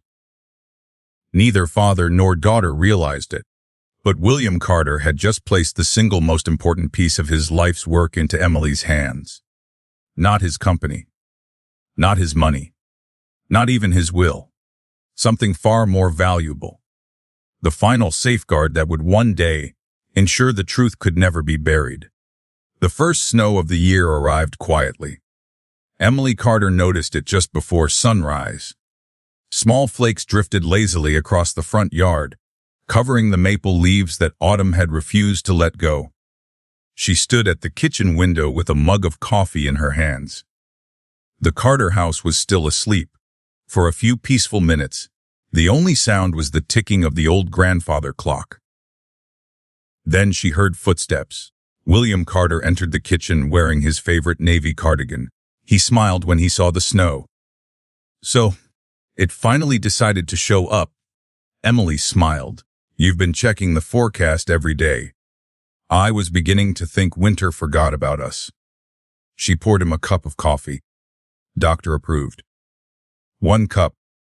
William accepted it with exaggerated gratitude. "You're far too generous. You've earned it." He looked out the window. "I haven't seen the first snowfall from this kitchen in almost 2 years.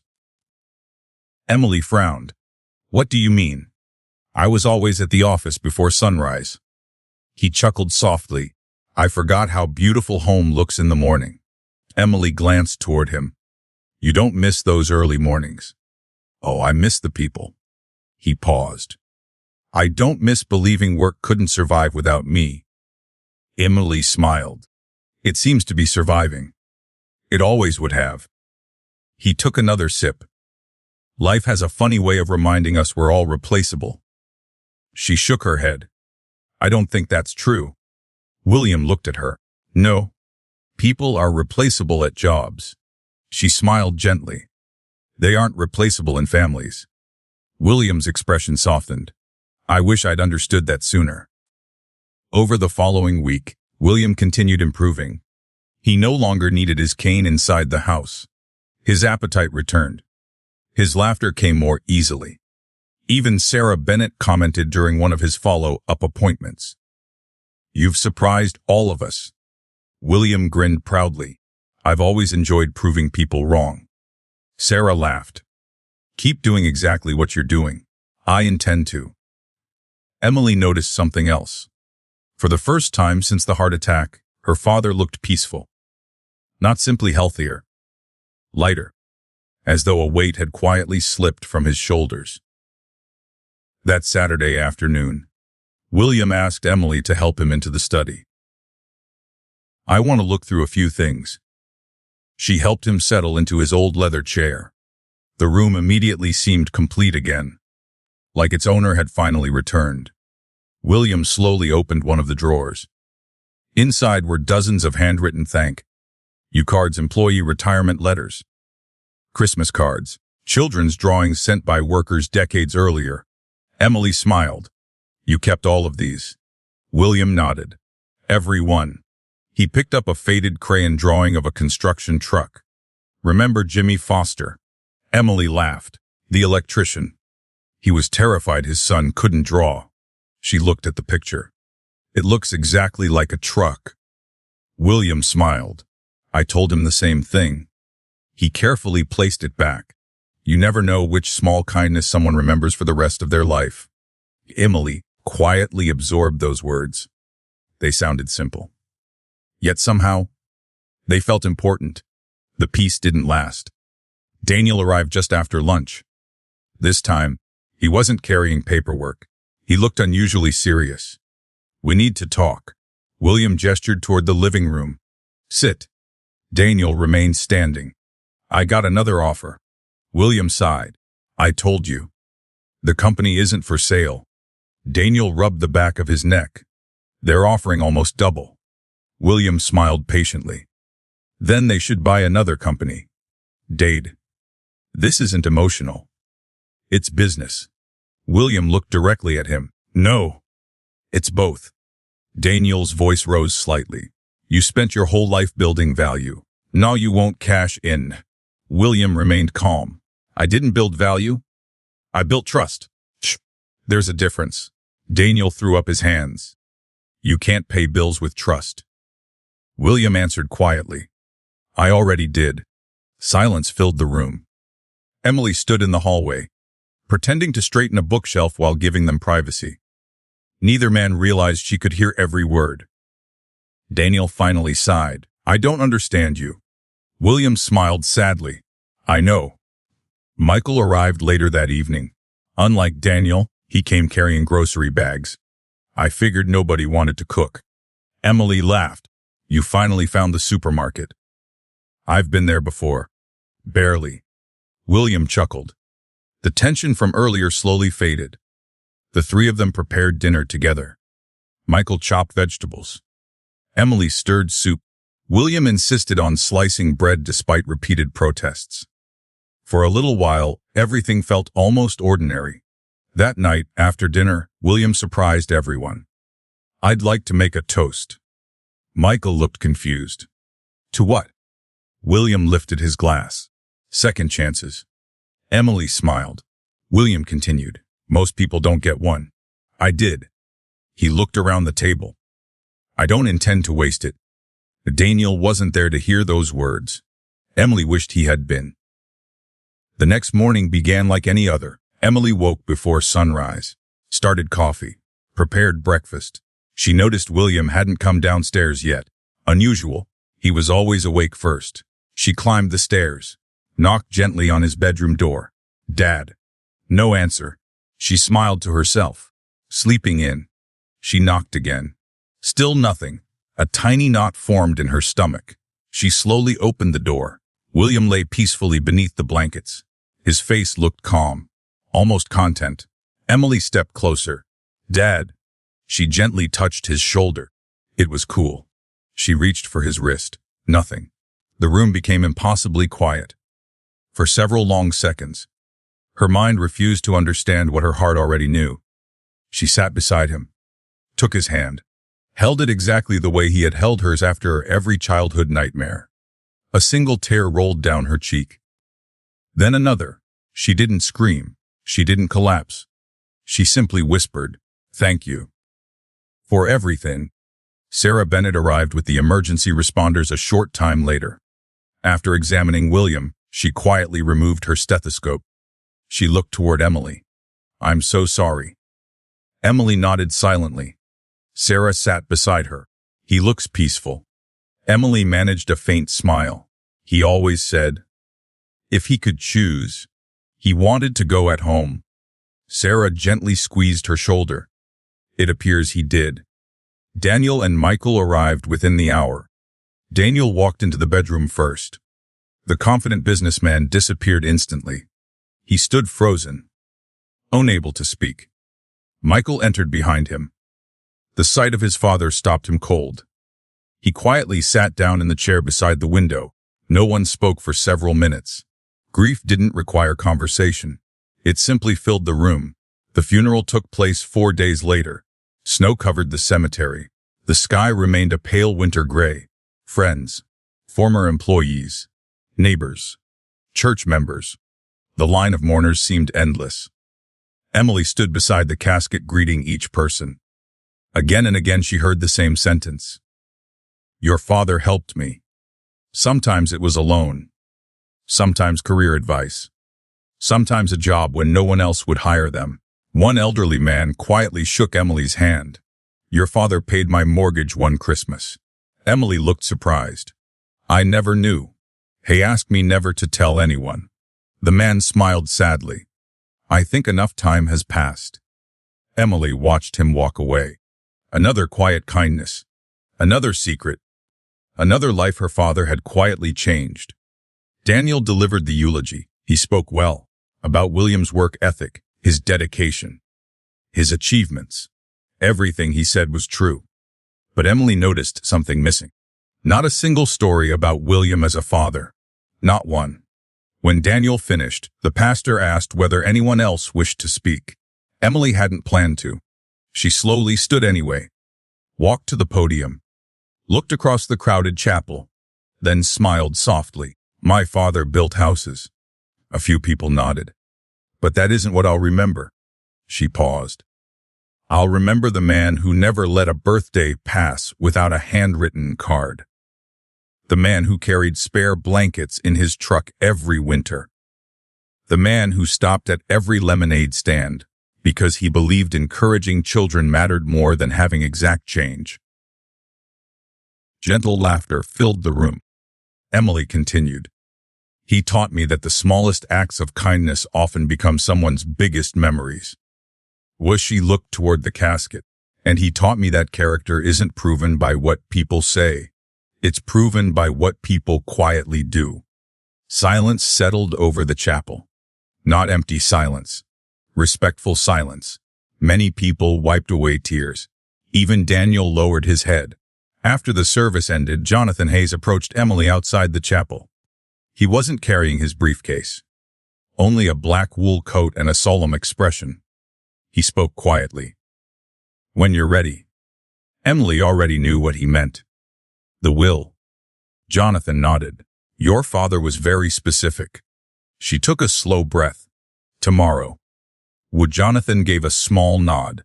Tomorrow. As he turned to leave, Emily remembered something. The wooden box.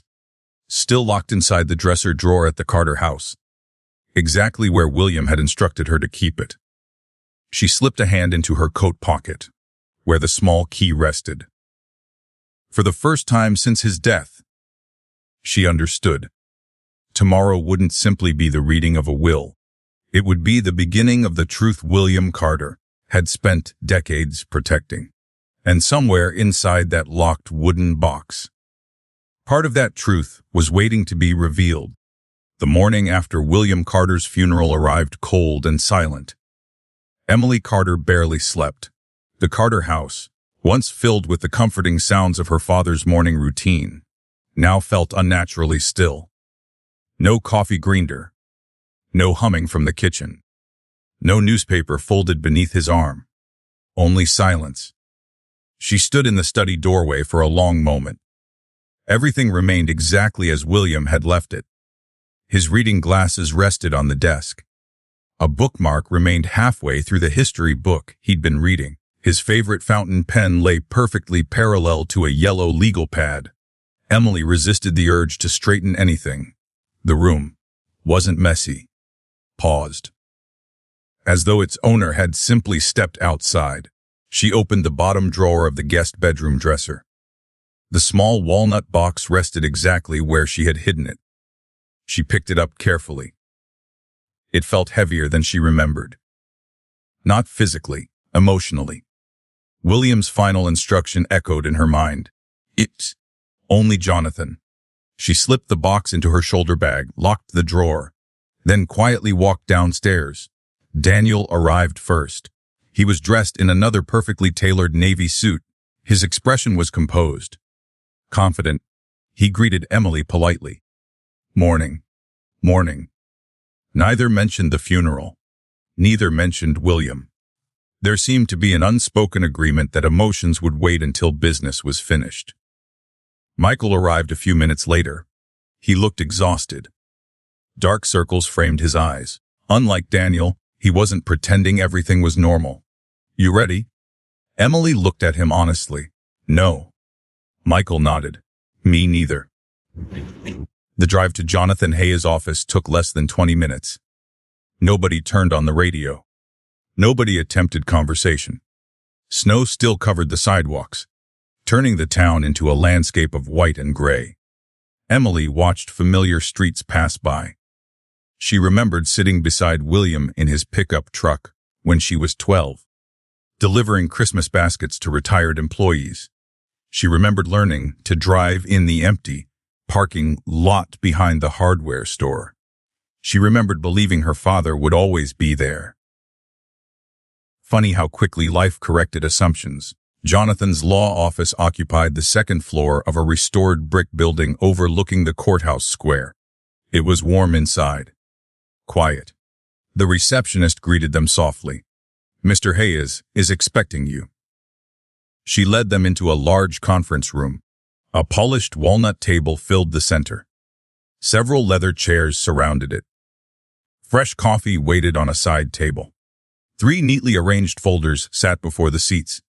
Emily immediately recognized Jonathan's attention to detail. Even today, he was trying to make something difficult feel respectful. Jonathan entered carrying his familiar leather briefcase. His expression reflected genuine sadness.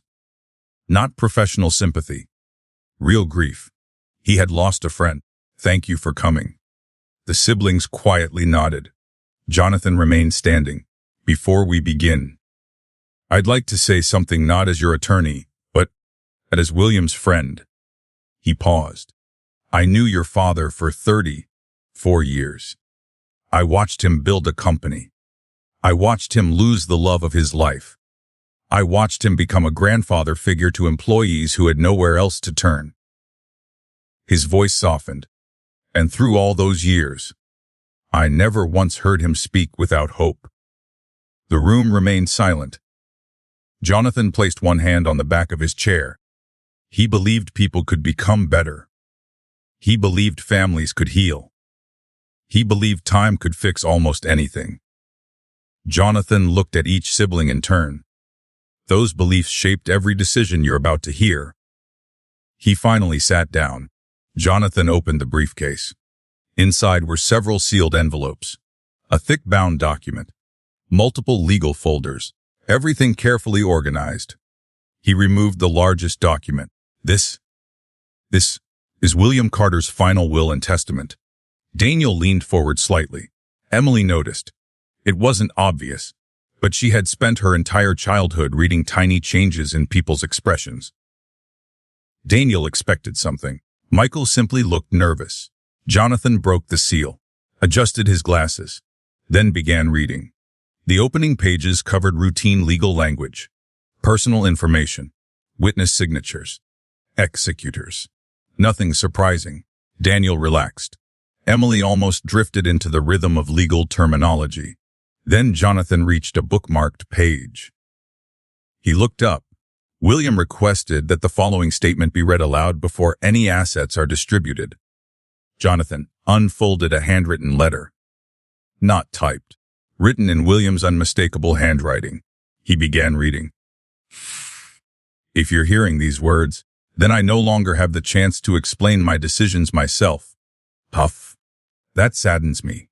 Duff. But it also means it's finally time for complete honesty." See, Emily lowered her eyes. Hearing her father's words spoken by someone else felt strangely painful. Jonathan continued. "I have loved all 3 of my children every day of my life. Sif, that has never changed. If, however, the room grew noticeably quieter. Love and trust are not always the same thing." Daniel slowly folded his arms. Michael looked toward the table. Emily simply listened. "For many years I convinced myself that avoiding difficult conversations protected my family. Fuff. I was wrong. Silence does not solve problems. Only post them." Said Jonathan paused briefly before continuing. "Therefore, my final decisions are based not on promises, not on titles, not on birth, order, but on actions." Emily felt her heartbeat quicken. Daniel shifted in his chair. Jonathan carefully turned another page. The primary residence known as the Carter family home. Daniel smiled faintly. "Shall transfer to..." Jonathan stopped for only a fraction of a second. Emily Grace Carter. Silence. Absolute silence. Daniel blinked. "I'm sorry." "What?" Jonathan calmly continued reading. "The Lake Property Owls. Emily Grace Carter." Michael looked genuinely confused. "The investment portfolio." Emily Grace Carter. Daniel leaned forward. "There has to be a mistake." Jonathan didn't respond. He simply continued. "The controlling ownership interest in Carter Construction Holdings." Another pause. Emily Grace Carter. Daniel pushed his chair backward. "Absolutely not." The chair scraped loudly across the hardwood floor. "This is ridiculous." Jonathan looked up calmly. "The reading will continue." "No." Daniel's voice rose. "My father would never." Jonathan interrupted for the first time. "Your father anticipated this reaction." Daniel stopped speaking. Jonathan reached into the briefcase. He removed another sealed envelope. This envelope was to be opened only if anyone claimed will was written under pressure. He broke the seal. Inside was a signed medical evaluation completed the same week William updated his estate plan. Jonathan placed it on the table. Independent physicians confirmed your father's mental capacity. Another document followed. The will was witnessed by 3 unrelated individuals. Then another. The entire signing ceremony was video recorded. Daniel stared at the paperwork. His confidence faltered. Emily remained motionless. She wasn't celebrating. She wasn't smiling. She was simply trying to understand. Michael finally spoke. Why? Jonathan nodded slowly. There is more. He unfolded another handwritten page. Vef. If my children are asking why Emily inherited control, thief, then they have forgotten something I never did. Yes, said Jonathan looked directly at the siblings. S. Ownership is responsibility. S.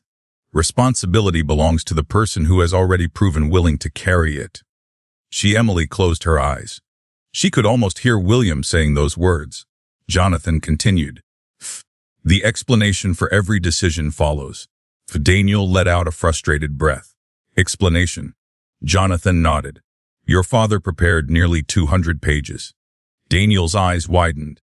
200. He was thorough? Emily almost smiled through her tears. Yes, he certainly had been. Jonathan closed the current folder. We will begin reviewing William's supporting evidence after a short recess. Daniel immediately stood. This isn't over. Jonathan answered calmly. No, it has only begun. Emily quietly reached into her shoulder bag. Without saying a word, she placed the small walnut box onto the conference table. Jonathan looked at it. Recognition flashed across his face. He didn't touch it immediately. Instead, he looked at Emily. He trusted you. Emily nodded once. He told me to give it only to you. Jonathan gently placed his hand on the lid. His expression became solemn. I've been waiting for this. Daniel looked back and forth between them. What is that? Jonathan answered simply. The final instruction. Nobody spoke. The room suddenly felt smaller, heavier, because everyone understood the same thing at exactly the same moment. Whatever was inside that box, William Carter had considered it important enough to protect until after his death. And if the will had already shocked the family, then the contents of that small wooden box might change everything. At this point in the story, what would you do if you were in Emily's position? Would you immediately forgive your brothers? Or would you wait until every truth came to light? Share your thoughts before we open the box in the next chapter. Nobody spoke. The walnut box rested in the center of the conference table, like it had a heartbeat of its own.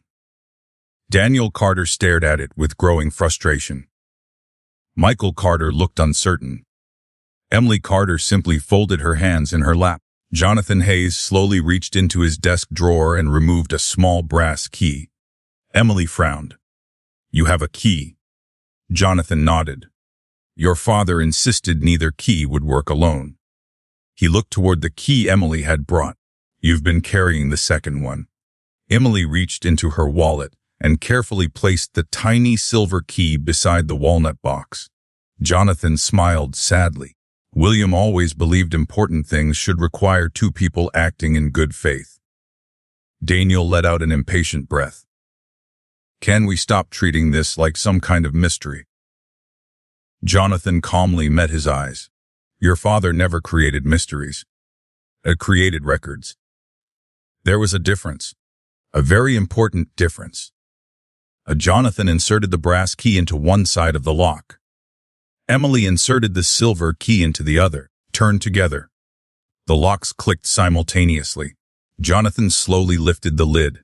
Inside, there was no cash, no jewelry, no stock certificates.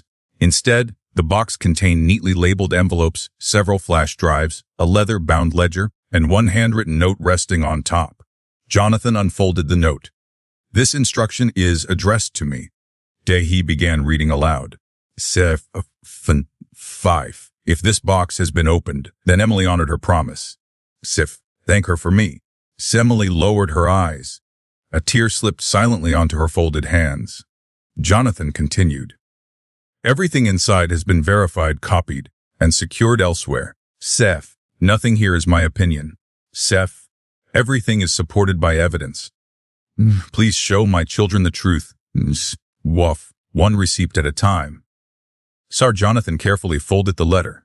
That's exactly what we'll do. He removed the leather ledger first. Across the front, embossed in gold lettering, were 4 simple words. Family financial record. Jonathan opened the first page. William began this ledger nearly 25 years ago.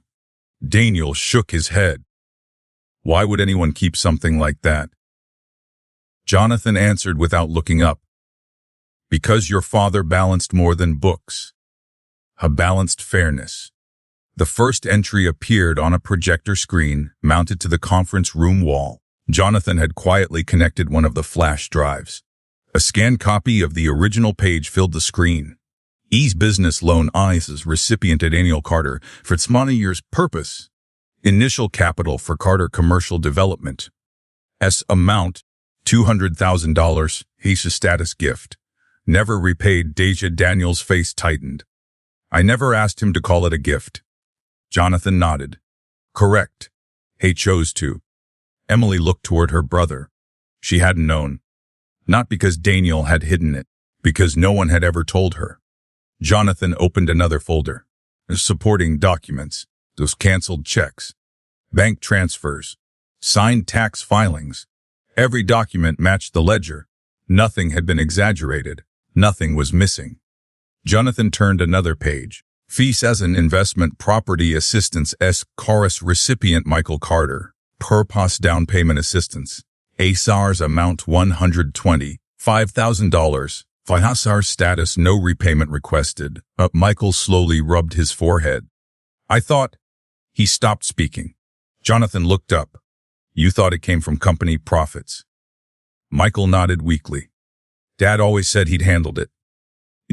Did. Personally. Michael leaned back in his chair.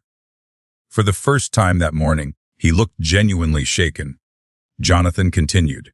The next section concerns Emily. Daniel crossed his arms. Finally, Jonathan projected another document. The heading surprised everyone. Sangers's financial assistance declined. The ledger contained dozens of entries. Emily offered educational assistance. Declined. Dow's Asners Emily offered vehicle assistance. Declined. X. As Emily offered apartment down payment. Declined. Asked year after year. Opportunity after opportunity. The same result. Declined. Daniel frowned. Why would she refuse? Emily quietly answered. I knew you both were getting help. I didn't want Dad worrying about me too. Nobody responded.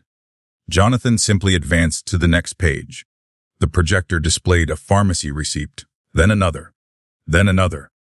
Everyone carried the same purchaser. Emily Grace Carter. The date stretched across nearly 18 months. Jonathan spoke softly. These were Margaret Carter's cancer medications. Emily's heart sank. She had hoped those receipts had disappeared forever. Daniel looked confused. Dad paid those. Jonathan slowly shook his head. No. He displayed William's handwritten note beside the receipts. Discovered these hidden inside Margaret's cookbook. Seth. Emily quietly paid after insurance denied coverage. Seth. She sold her car without telling us.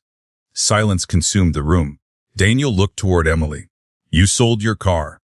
Emily shrugged gently. I found another one. Michael stared at her. You took the bus for almost a year. I managed. You never said anything. Emily smiled sadly. I wasn't looking for credit.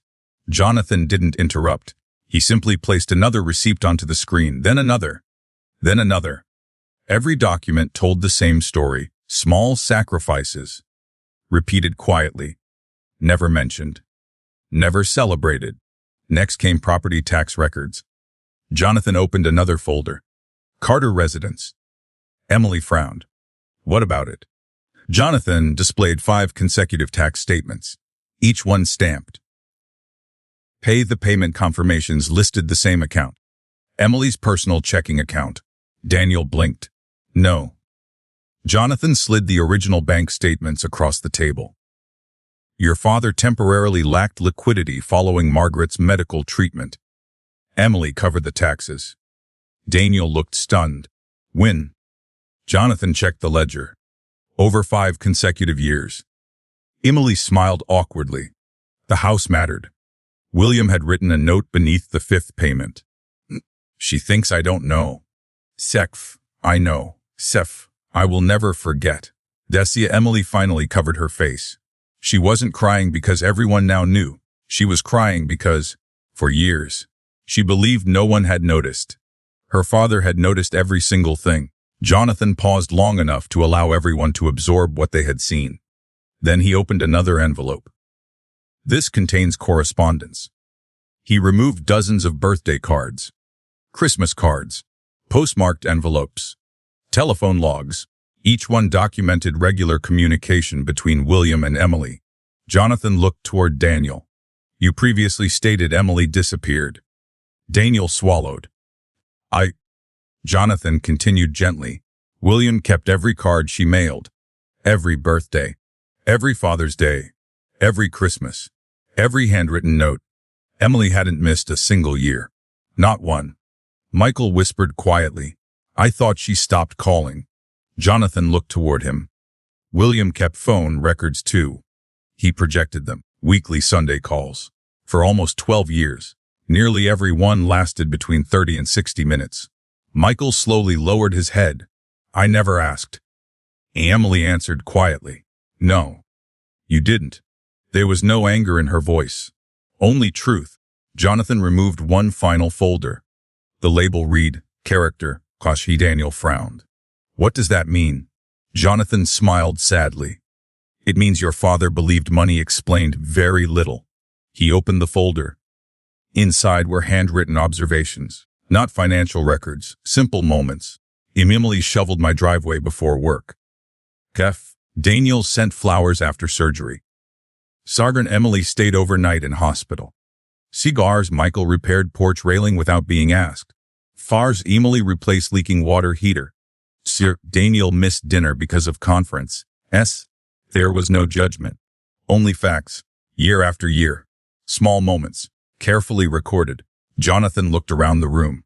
This is what your father actually based his decisions on. Daniel whispered. He was keeping score. Jonathan immediately shook his head. Nuke. He was remembering. There's a difference. He wasn't measuring who loved him more. He was making sure time couldn't rewrite the truth. The room fell silent again. This silence felt different. Heavier. Honest. Daniel slowly stood and walked toward the conference room window. Snow drifted quietly outside. He didn't turn around. So, everything went to Emily because she helped. Jonathan answered calmly. No. Everything went to Emily because responsibility had already become her habit. You inherited the estate your father believed matched the life you had already been living. Michael remained seated, still staring at the receipts. I never knew. Emily looked at him. I know. No. He shook his head slowly. I never asked. That sentence hung in the room. Simple, painful, true. Jonathan carefully closed the final folder. There is still more to review. Daniel turned back toward the table. His confidence was gone. His anger had faded. In its place, questions. Real questions. Jonathan rested one hand on the leather ledger. Your father spent decades making sure no one would ever have to rely on memory. He understood something most people don't. When grief arrives, people remember what they wish had happened. So he preserved what actually happened. Emily looked at the stack of journals, the receipts, the letters, the photographs, the phone records, the canceled checks. Her father hadn't built a legal defense. He had built a history, one impossible to argue with, and somehow, she realized they were still only halfway through it. Because the greatest revelation William Carter had left behind wasn't who received his estate. It was discovering that the quietest acts of love had been witnessed all along. Even when no one else was looking, the conference room remained silent long After Jonathan Hayes closed the final ledger, no one reached for the coffee.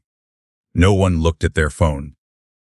The stack of documents resting in the middle of the polished walnut table had changed something.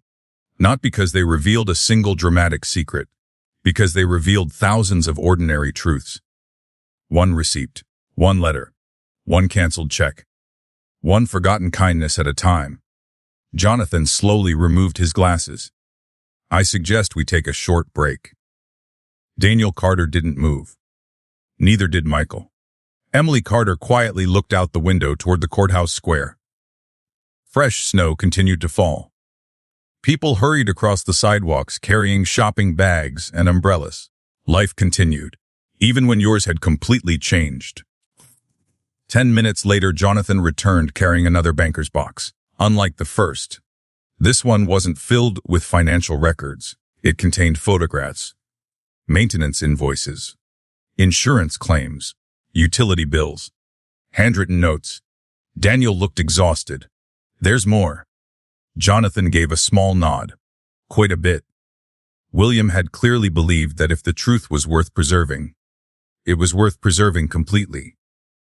Jonathan removed the first folder, the Carter residence. He placed several photographs across the table. The roof, the porch, the furnace, the plumbing. Every photograph showed repairs completed over the last decade. Emily looked confused. What are these? Jonathan opened the corresponding file, maintenance records. He slid the invoices beside the photographs. Each invoice listed the same customer, Emily Grace Carter. Daniel frowned. That can't be right. Jonathan calmly handed him the originals. It is. One invoice covered a complete roof replacement after a severe storm. Another documented a new water heater. Another showed electrical repairs. The dates stretched across nearly 10 years. Michael quietly picked up one receipt. The furnace. Emily smiled awkwardly. It stopped working one winter. Daniel looked up. Why didn't Dad tell us? Emily answered honestly. Because I asked him not to. Why?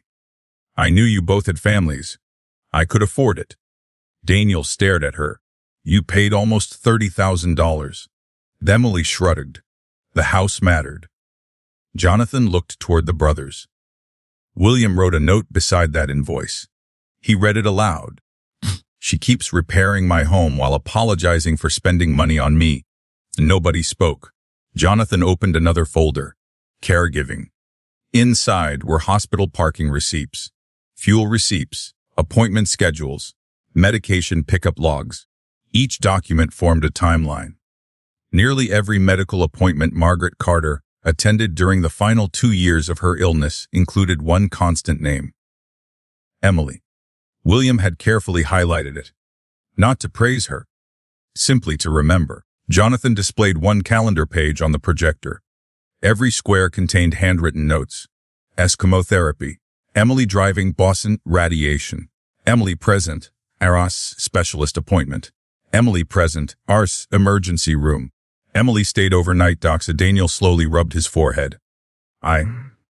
His voice cracked slightly. I honestly didn't know. Emily looked at him. You were away at college. He nodded. I came home weekends. You did. I thought that's. He stopped. You thought Mom was getting better. Emily finished gently. Daniel closed his eyes. That's what Dad kept telling me. Jonathan answered quietly. Because William wanted you to finish school. He didn't want you living with guilt. Daniel remained silent. For the first time since the reading began, Emily saw something she hadn't expected. Not arrogance. Regret. Real regret. Michael spoke next. I was working in Chicago. Jonathan nodded. William recorded that as well. He opened another journal. Michael calls every Thursday. He worries more than he admits. Sarah. Michael looked surprised. Dad wrote that? Jonathan smiled. He also wrote this. Elf. Michael struggles to express emotion. Duff. That isn't the same as lacking it. A tear escaped before Michael quickly wiped it away. Emily reached across the table and quietly slid the tissue box toward him. He gave her a grateful nod. It was the first kind gesture exchanged between them in years. Jonathan continued. The next section concerns the public story. Daniel frowned. What does that mean? Jonathan removed a folder labeled Sisson Family Reputation. See inside were handwritten letters from relatives, holiday invitations, birthday cards, several newspaper clippings. One document immediately caught everyone's attention. A Christmas newsletter sent years earlier by a distant cousin. Jonathan handed it to Daniel. Halfway down the page appeared one sentence. We're praying Emily eventually reconnects with the family. There Daniel looked confused. What? Jonathan placed William's handwritten note beside it. Vuff. Emily never disconnected. People simply believed what they were told.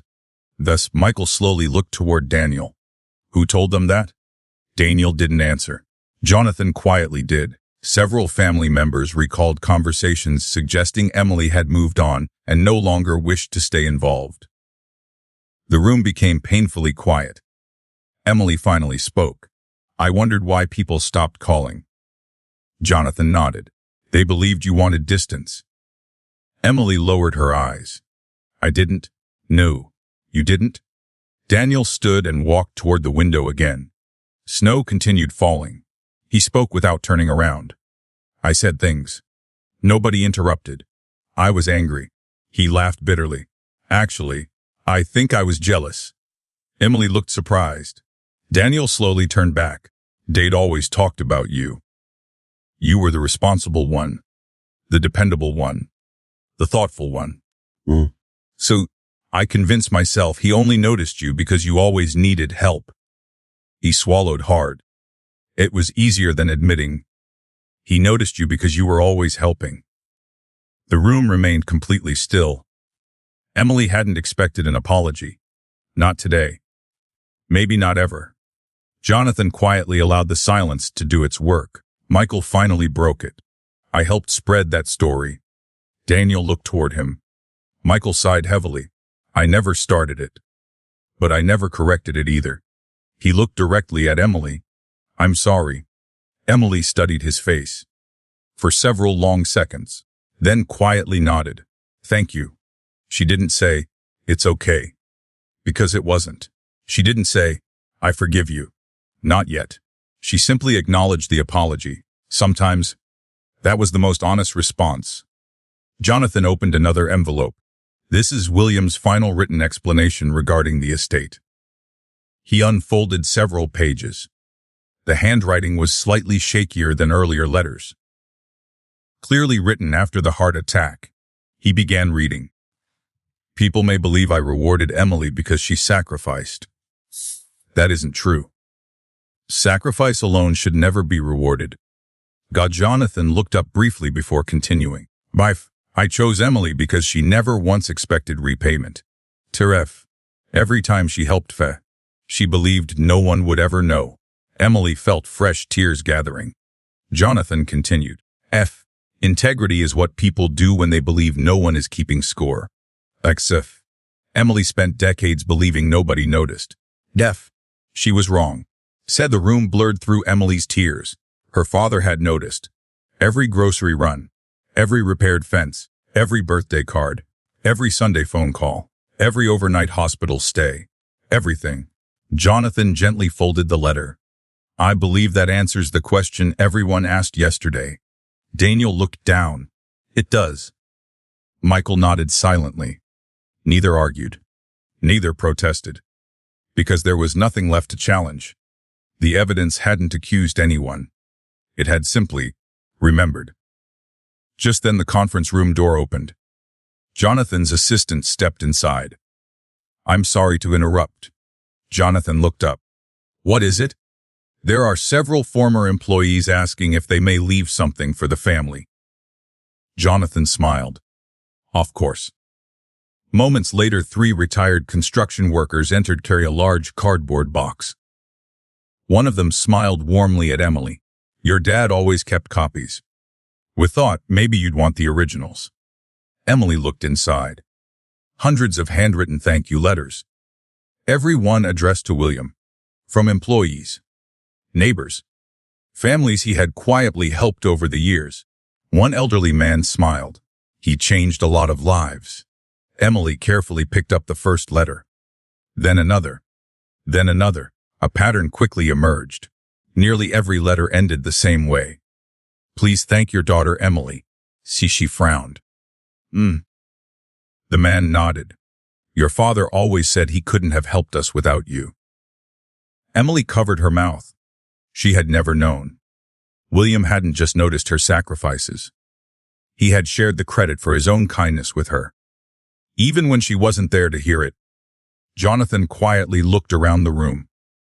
The receipts had proven where the money went. The journals had proven what happened. Now, the letters proved something even more important. William Carter hadn't built a legacy through buildings. He had built it through people. And every single one of them remembered. As the retired workers quietly left the conference room, Daniel remained staring at the growing pile of letters. Finally, he whispered, I spent my whole life trying to become successful. He looked toward the doorway where the men had disappeared. Dad spent his life becoming unforgettable. No one disagreed. Because for the first time, everyone in the room understood the difference. The days following the reading of William Carter's will moved with surprising speed. Truth had a way of doing that. For years, rumors had traveled slowly through town. Now, facts spread much faster. Not because Emily Carter announced them. She didn't. Not because Jonathan Hayes held a press conference. He never would. The truth spread because people talked. Former employees spoke to current employees. Relatives called one another. Business partners began asking questions that had never been asked before, and once those questions started, they became impossible to stop. Emily returned to the Carter house the following Monday. For the first time since her father's funeral, she was completely alone. No hospital appointments. No lawyers. No visitors. Just silence. She unlocked the front door and stood in the foyer for several moments. The grandfather clock continued its steady rhythm. The same rhythm it had kept for decades. Nothing inside the house seemed interested in acknowledging that William was gone. His coat still hung beside the door. His reading glasses remained on the study desk. His favorite coffee mug rested upside down on the drying rack. Emily could have moved everything. She didn't. Not yet. Grief had its own timetable. She wasn't going to rush it. Her phone rang. Jonathan. Good morning. Good morning, Emily. I've reviewed the final transfer documents. They're ready whenever you are. Emily sat at the kitchen table. So, it's official? It will be this afternoon. She remained quiet for a moment. It still doesn't feel real. Jonathan smiled gently through the phone. Your father probably expected that. I think he did. There is something else. Emily immediately recognized the tone in his voice. What happened? I've received 3 separate requests this morning. What kind of requests? Daniel's business lenders would like to review Carter Construction's financial structure. Emily frowned. Why? They've learned he no longer controls the company. Emily leaned back slowly. I didn't tell anyone. I know. The information became public when the estate filings were recorded. She sighed. I suppose it was only a matter of time. I'm afraid so. Across town, Daniel Carter sat in his executive office, staring at an email he had already read 6 times. ARC's subject request for updated ownership documentation. Another email arrived, then another. Each one asked a slightly different version of the same question. Who now controlled Carter Construction? His assistant knocked quietly. Mr. Carter. Yes, Mr. Lawson is here. Daniel closed his laptop. Send him in. Richard Lawson entered carrying a leather portfolio. Gone was the confident investment executive Emily had briefly met during the board meeting. Today he looked concerned. Daniel. Richard sat down without waiting to be invited. We need to discuss the acquisition. Daniel rubbed his temples. There isn't going to be one. Richard nodded. I've gathered that. Silence settled between them. Finally, Richard spoke again. When exactly did ownership change? Daniel hesitated. The estate transferred after Dad's funeral. And you knew? Daniel didn't answer. Richard slowly closed his portfolio. You negotiated for months without actual authority. Daniel finally looked up. I expected to inherit control. Richard remained calm. But you didn't. Knew. Richard sighed. That creates problems. Daniel knew exactly what he meant. Meanwhile, Michael Carter sat alone inside his accounting office. His desk was covered with paperwork. Not work paperwork. Personal paperwork. Mortgage statements. Credit card balances. Investment summaries. For years he had convinced himself he was financially independent. Now he realized how often William had quietly stepped in before small problems became large ones. He opened an old filing cabinet. Searching for something, anything. Finally, he found a faded envelope. Inside was the paperwork for his first investment property. Across the final page appeared William's signature as guarantor. Michael stared at it. He had completely forgotten. Or perhaps he had simply stopped remembering. He quietly whispered, "Thanks, Dad." No one answered. Emily spent the afternoon walking through Carter Construction headquarters. Not as a visitor. As its owner. The title felt strange. Almost uncomfortable. Employees greeted her respectfully. Several stopped simply to shake her hand. One elderly receptionist smiled warmly. Your father would be proud. Emily smiled back. I hope I make fewer mistakes. The receptionist laughed. Oh, your father made plenty. Emily looked surprised. He did. Who just admitted them? Emily laughed. That sounded exactly like William. The management team gathered inside the main conference room. Many looked nervous. Emily understood why. New ownership often meant layoffs, restructuring, change. She stood at the front of the room. For several seconds, she simply looked around. These weren't numbers on a spreadsheet. These were people. Exactly as her father had always said. She took a slow breath. I know many of you are wondering what's going to happen. Several heads nodded. The answer is... She smiled softly. We're going to keep building. The room remained quiet. Emily continued. No layoffs. No surprise restructuring. No hidden agenda. If something needs to change, we'll discuss it together. One project manager raised his hand. What about the acquisition? Emily shook her head. There isn't going to be one. Another employee asked, so the company's staying local? Emily nodded. As long as I'm responsible for it. The room erupted into relieved applause. Emily looked almost embarrassed. I haven't done anything yet.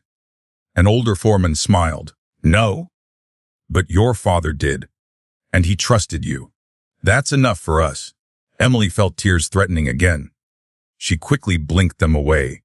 That afternoon, Daniel arrived unexpectedly at company headquarters. Employees greeted him politely. But something had changed. Not disrespect. Distance. People who once rushed to impress him now simply nodded before returning to work. Daniel noticed. He walked directly toward the executive offices. Emily looked up as he entered. Neither spoke immediately. Finally, Daniel broke the silence. They're calling me. Emily nodded. I imagined they would. They think I lied. Emily answered carefully. You negotiated without authority. I believed I'd inherit authority. Emily looked at him. You believed. Daniel slowly sat down. I honestly thought Dad trusted me. Emily remained quiet. After a long pause, she asked, Did you trust Dad? Daniel frowned. What kind of question is that? The important kind. He looked away. He stopped speaking. Because he didn't have an answer. Across town, Jonathan Hayes received another visitor. A representative from the company's outside auditors. The meeting lasted less than an hour. When it ended, Jonathan quietly called Emily. Everything all right? Emily asked. Yes. In fact, he sounded almost pleased. The auditors completed a preliminary review. And They found no evidence of wrongdoing involving Carter Construction. Emily smiled. That's good. It is. Jonathan paused. However, she immediately recognized the word. There are concerns regarding negotiations conducted before William's death. Emily felt her stomach tighten. What kind of concerns? They appear procedural rather than criminal. But they require explanations. Emily closed her eyes. Daniel. Mosley. She nodded slowly. I understand. Jonathan added gently, nobody is accusing him of theft. Only poor judgment. Emily quietly thanked him. That distinction mattered very much. Late that evening, Emily returned to the Carter house. She found herself standing once again in William's study. She slowly opened one of the hidden journals. Not searching for evidence. Searching for him. She turned several pages before finding a familiar date. Nearly 8 years earlier. The entry was unusually short. Daniel desperately wants success. I pray he never begins confusing success with worth. Emily stared at the sentence for a long time. There was no criticism, no anger, only concern. She turned another page. A later entry. Michael follows people he admires. I hope one day he learns to lead himself. Another page. Emily apologizes for helping. Fars, I hope one day she understands kindness is never something that requires permission. Emily gently closed the journal. Her father hadn't predicted the future. He had simply understood his children. Better than they understood themselves. Elsewhere. Daniel sat alone inside his dark office, long after everyone else had gone home. His computer screen reflected against the window.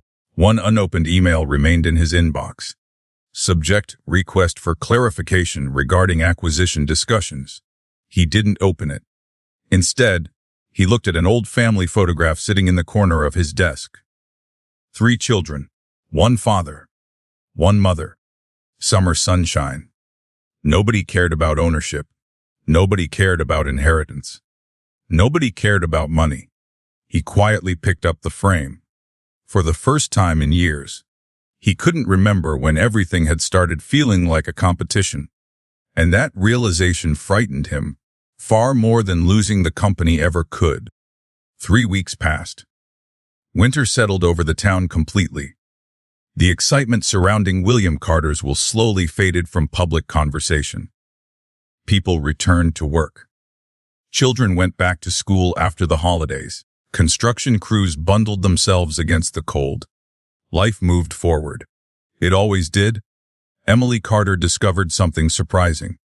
Grief didn't become smaller. Life simply grew around it. There were still mornings when she instinctively reached for a second coffee mug. Still evenings when she almost called her father to ask a simple question. Still moments when she caught herself listening for footsteps that would never come again. She had stopped expecting those moments to disappear. Instead, she learned to live with them. Carter Construction was thriving, not because Emily introduced revolutionary ideas. She didn't. In fact, her first major decision was to leave almost everything exactly as it was. Experienced managers remained in charge. Foremen continued running job sites. Office staff kept their responsibilities. The only noticeable change appeared every Friday morning. Emily walked through every department. Not to inspect, to listen. She asked electricians what equipment they needed.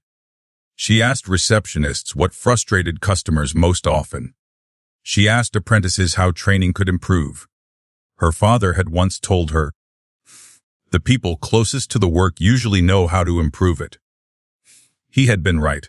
Again, one Friday afternoon, an elderly carpenter named Frank knocked on her office door. "You've got a minute." Emily smiled. "Always."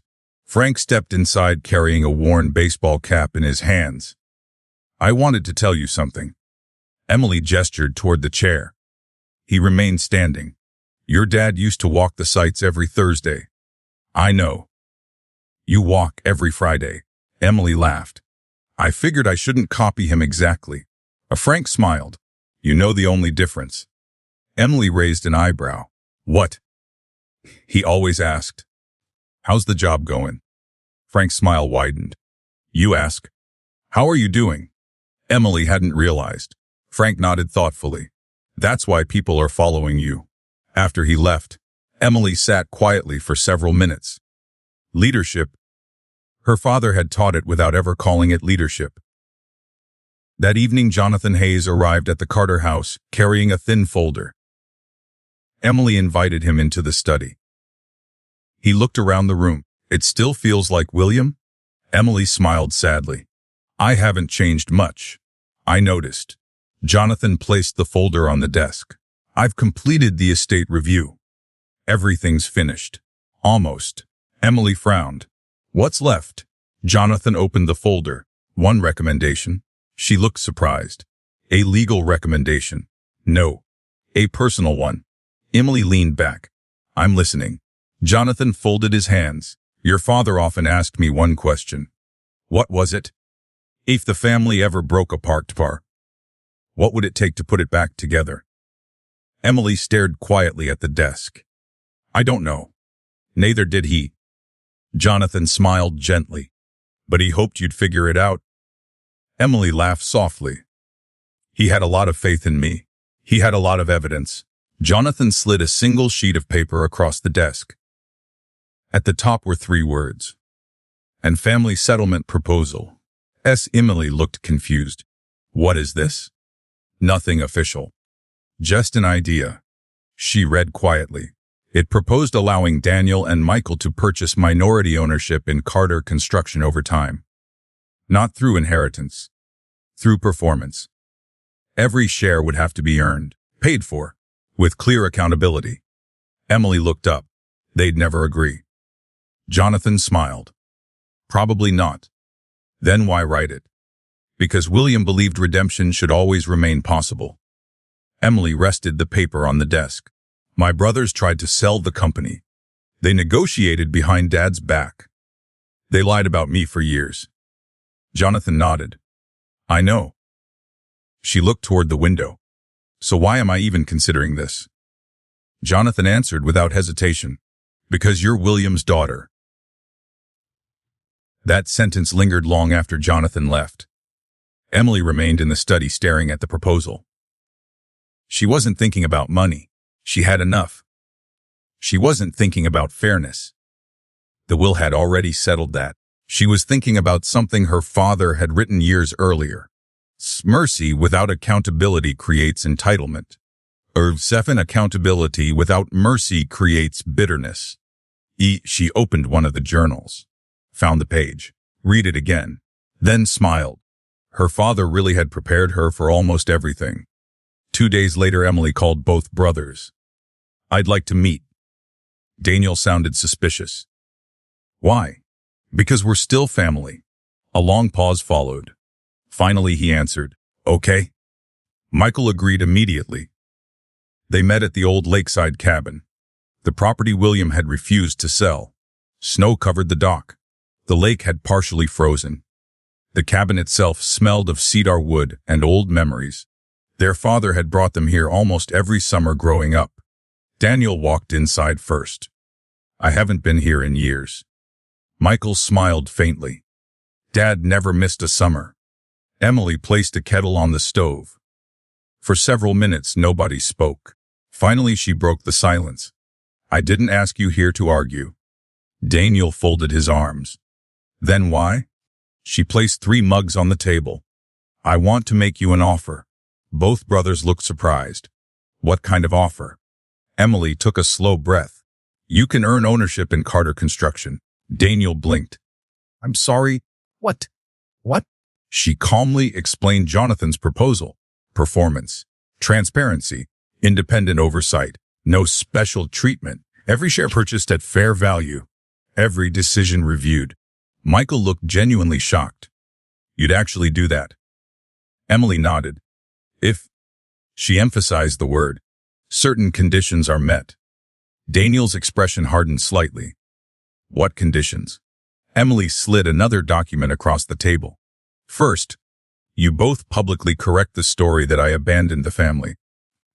Neither brother spoke. Second, Any financial benefit received from Dad personally must be disclosed to the estate records.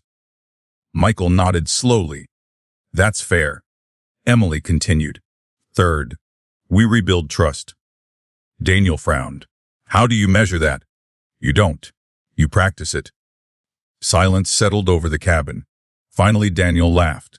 Not mockingly. Bitterly, so that's it. Emily looked at him. What? Dad leaves you everything. And now you're testing us. Emily shook her head. No. I'm giving you something Dad can no longer give. And what's that? A second chance. Michael quietly reached for the proposal. He began reading every page. Daniel didn't. He pushed it back across the table. I don't need charity. Emily answered calmly. It isn't charity. It's opportunity. I built my own career. You did. Then why should I buy back what should already be mine? Emily looked directly at him. Because Dad believed ownership follows responsibility. Daniel stood abruptly. I've heard enough. He pulled on his coat. At the door he stopped. Without turning around he asked, Do you actually believe you're better than us? Emily's answer came immediately. Nope. I just believe Dad expected more from all of us. Daniel walked out into the snow without another word. The cabin door closed behind him. For several long moments only the crackling fireplace could be heard.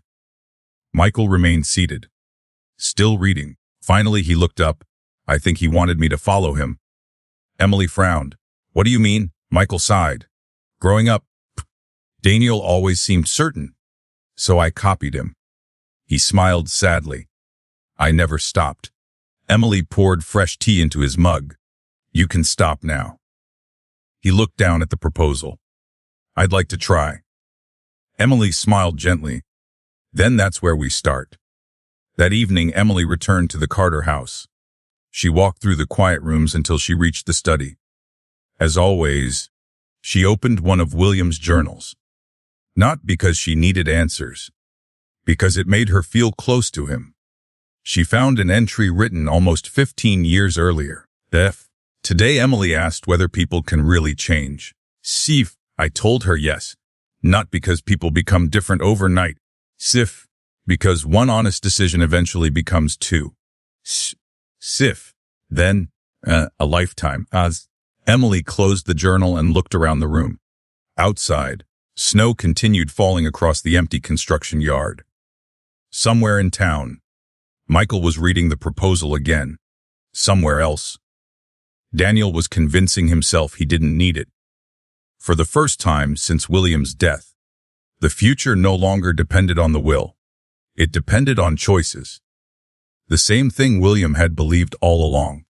Because an inheritance could change someone's circumstances, but only character could change someone's life.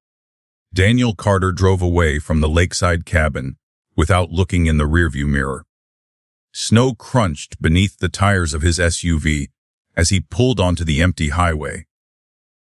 His hands gripped the steering wheel tighter than necessary. Emily's words refused to leave his mind. I'm giving you something Dad can no longer give. Sex a second chance. He turned up the radio, then turned it off again. Silence was somehow louder. By the time he reached his office, dusk had settled over town. The building was nearly empty.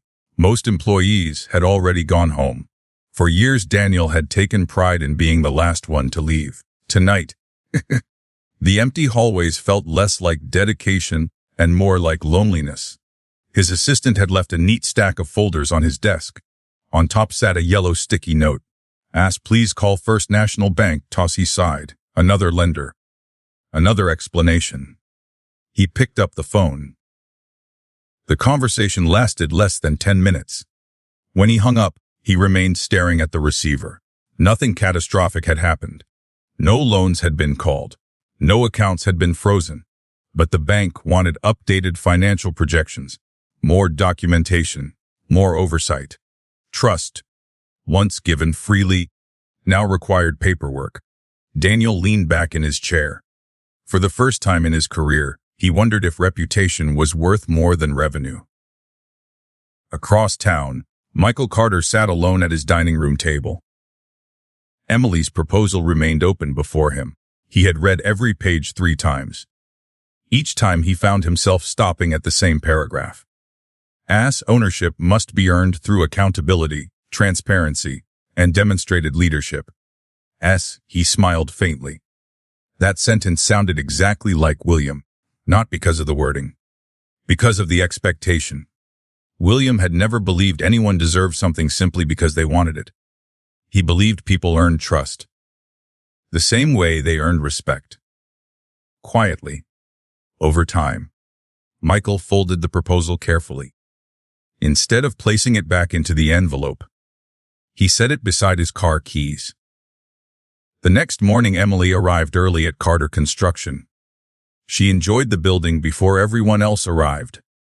Coffee brewing in the break room, the receptionist humming softly while sorting mail. The maintenance crew joking with one another. Little moments. Her father had always loved little moments. As she walked through the lobby, Frank, the veteran carpenter, waved her over. "Morning, boss." Emily laughed. "You know I still don't like that." "I know. That's why I keep saying it." The Frank handed her a folded blueprint. "We found this during storage cleanup." Emily unfolded it. It was the original blueprint for Carter Construction's very first office. William's handwritten notes covered the margins. "Leave extra space for apprentice desks. Natural light matters. Always bid a larger break room than necessary." Sir Emily smiled. "He really wrote on everything." Frank nodded. "Your dad believed buildings should take care of people." He pointed to one corner of the blueprint. "You see that?" Emily looked closer. The employee lunchery occupied nearly twice the space recommended. "He made it bigger." Frank laughed. The architect argued with him for 2 hours. "What did Dad say?" Frank grinned. "People do their best work when they enjoy coming to work." Emily folded the blueprint carefully. She wasn't inheriting a company. She was inheriting a philosophy. Around midday, Jonathan Hayes stopped by the office. He carried no files, only 2 cups of coffee. "I figured you needed a break." Emily smiled. "I definitely do." They sat in William's old office. Jonathan looked around. "You haven't changed much." "I don't want to." He nodded approvingly. "Neither did your father." They spoke for several minutes about routine business matters. Payroll, insurance renewals, construction permits. Then Jonathan became unusually thoughtful. "I received a call yesterday." Emily looked up. "From who?" "Richard Lawson. Daniel's former acquisition contact." "What did he want?" "Apologized." Emily frowned. "For what?" "He said he now realizes William never intended to sell." She sighed. "I wish Dad hadn't had to spend his final months worrying about that." Jonathan stirred his coffee. "He spent far less time worrying than you think." Emily looked surprised. "What do you mean?" Jonathan smiled. "William trusted preparation more than worry. He knew exactly what he was leaving behind." Later that afternoon, Daniel unexpectedly arrived at headquarters. Employees greeted him politely. He nodded in return. There was no hostility, no whispered conversations, just professionalism. He slowly realized something. People hadn't turned against him. They had simply stopped assuming he was in charge. The realization stung more than he expected. He knocked on Emily's office door. "Busy?" Emily looked up from a stack of contracts. "Not at the moment." Daniel stepped inside. For several seconds, neither spoke. Finally, he looked around the office. "You kept Dad's desk." Emily nodded. It seemed wrong to replace it. Daniel ran his hand lightly across the polished wood. "I learned to do homework right there." Emily smiled. "So did I." A faint smile appeared on Daniel's face. "I forgot." Another silence. Then he cleared his throat. "I've been thinking." Emily waited. "I can't accept your offer." She nodded once. "Okay." Daniel looked surprised. "That's all?" "I'm not going to argue." He looked down at the floor. "I still believe Dad should have divided everything equally." Emily answered honestly. I understand.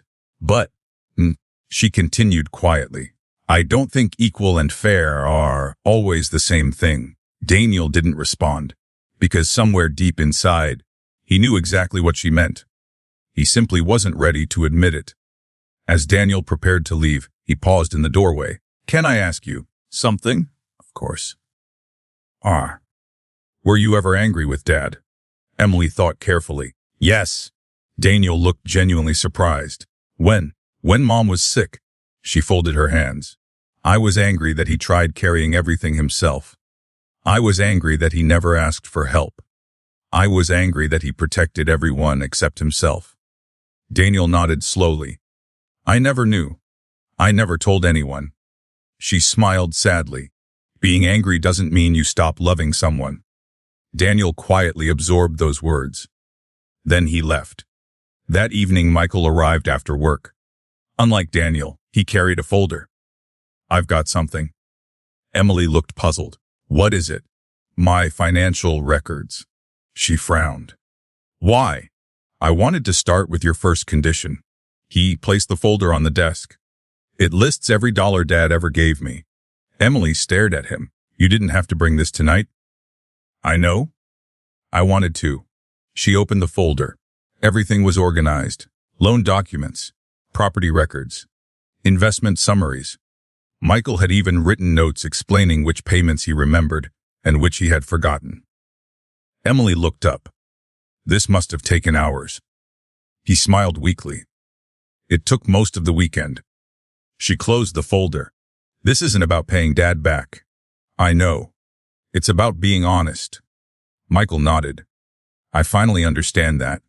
Emily extended her hand across the desk. I'm proud of you. Michael laughed softly. That sounds strange coming from my little sister. It feels strange saying it. They both laughed. It was small, awkward, real. The first genuine laugh they had shared in years. After Michael left, Emily returned home carrying the folder. She walked into William's study, as she had done nearly every evening since his passing. Tonight she didn't reach for one of the hidden journals immediately. Instead, she sat in William's chair. The leather creaked softly beneath her. She looked around the room, every shelf, every photograph, every carefully labeled file. Then she opened a journal at random. The page she found had been written almost 20 years earlier. Today Daniel won his first business competition. He celebrated by immediately asking what came next. Emily smiled. That sounded familiar. She continued reading. Today Michael apologized after breaking the garage window. Fifth, he worried more about disappointing me than replacing the glass. Another page. Today Emily stayed behind after everyone left dinner. She washed the dishes because she noticed her mother looked tired. William had ended the entry with one simple sentence. If children reveal who they are long before they realize anyone is watching. Emily slowly closed the journal. Outside the study window, fresh snow covered the construction yard. Somewhere in town, Michael was beginning to rebuild his relationship with honesty. Somewhere else, Daniel was still fighting a battle against his own pride. William had once told her that the hardest buildings to repair weren't made of brick or steel. They were built from stubbornness. Because unlike cracked foundations, pride couldn't be fixed with tools.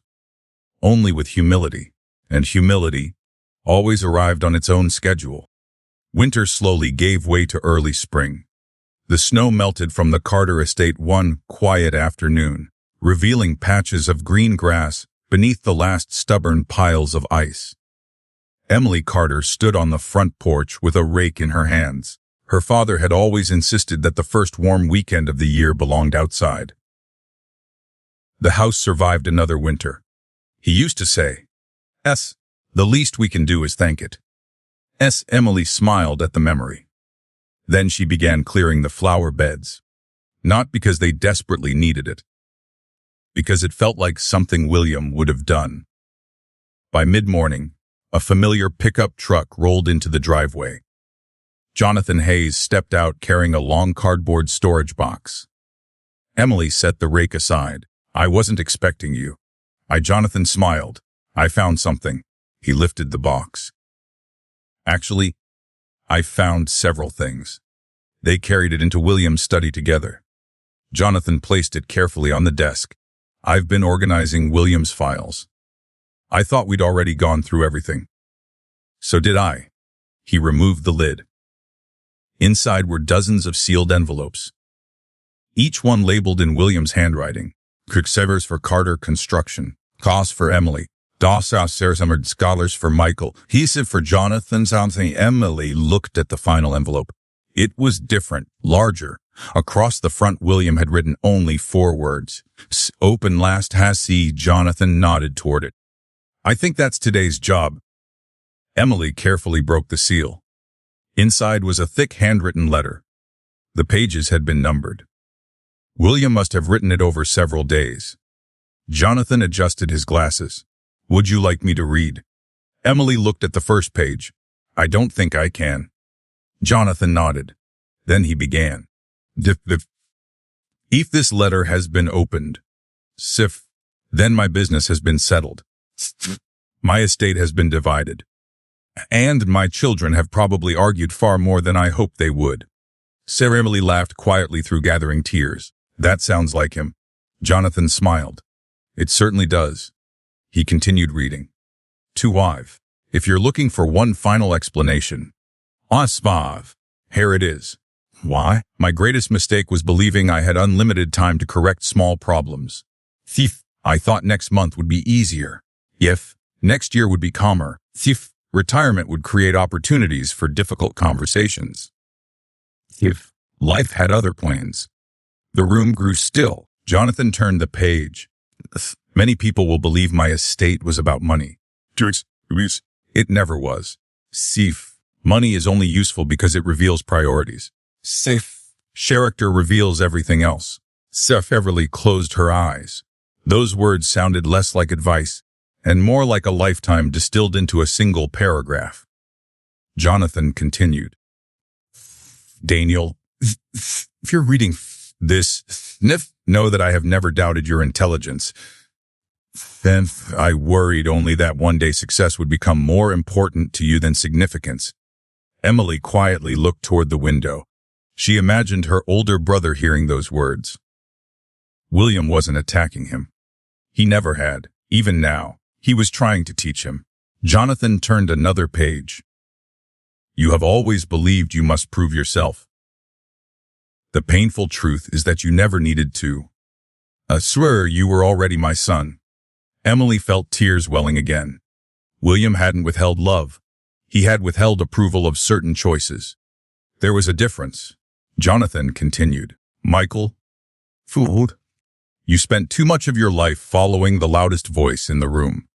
And leadership begins the day you stop borrowing someone else's convictions. You are kinder than you allow people to see. Trust that kindness. Emily smiled faintly. Michael had already begun doing exactly that. Without realizing it, he was becoming the man William always believed he could be. Jonathan paused before turning to the next page. This section is for you. Emily nodded silently. He continued. Emily, you have apologized for your kindness your entire life. Please stop. Helping people was never your weakness. It was your strength. Emily covered her mouth. Jonathan's voice softened. The world will eventually convince you that compassion makes you vulnerable. Dull. 6. Do not believe it. Compassion made you trustworthy. And trust is the rarest form of wealth I ever found. Emily wiped away another tear. Every sentence felt like her father was sitting across the desk, exactly where he always had. Jonathan reached the final pages. William's handwriting had become noticeably shakier, but the words remained steady. If my children have learned anything from my mistakes, then my estate has already become more valuable than any dollar amount. If they haven't, then no inheritance would ever have been enough. Jonathan stopped for a moment, then read the final paragraph. People spend their lives asking what they will leave behind. F. The better question is, what will remain inside the people who knew you? Buildings age. Money changes hands. Business grow and disappear. But every act of kindness teaches someone else how to treat another person. That's the only inheritance that never shrinks. Take care of one another. I always loved you. Every one of you. Dad. John and Jonathan slowly lower the final page. Final page. Neither of them spoke. The silence lasted several minutes. Not because there was nothing left to say, because William had already said everything.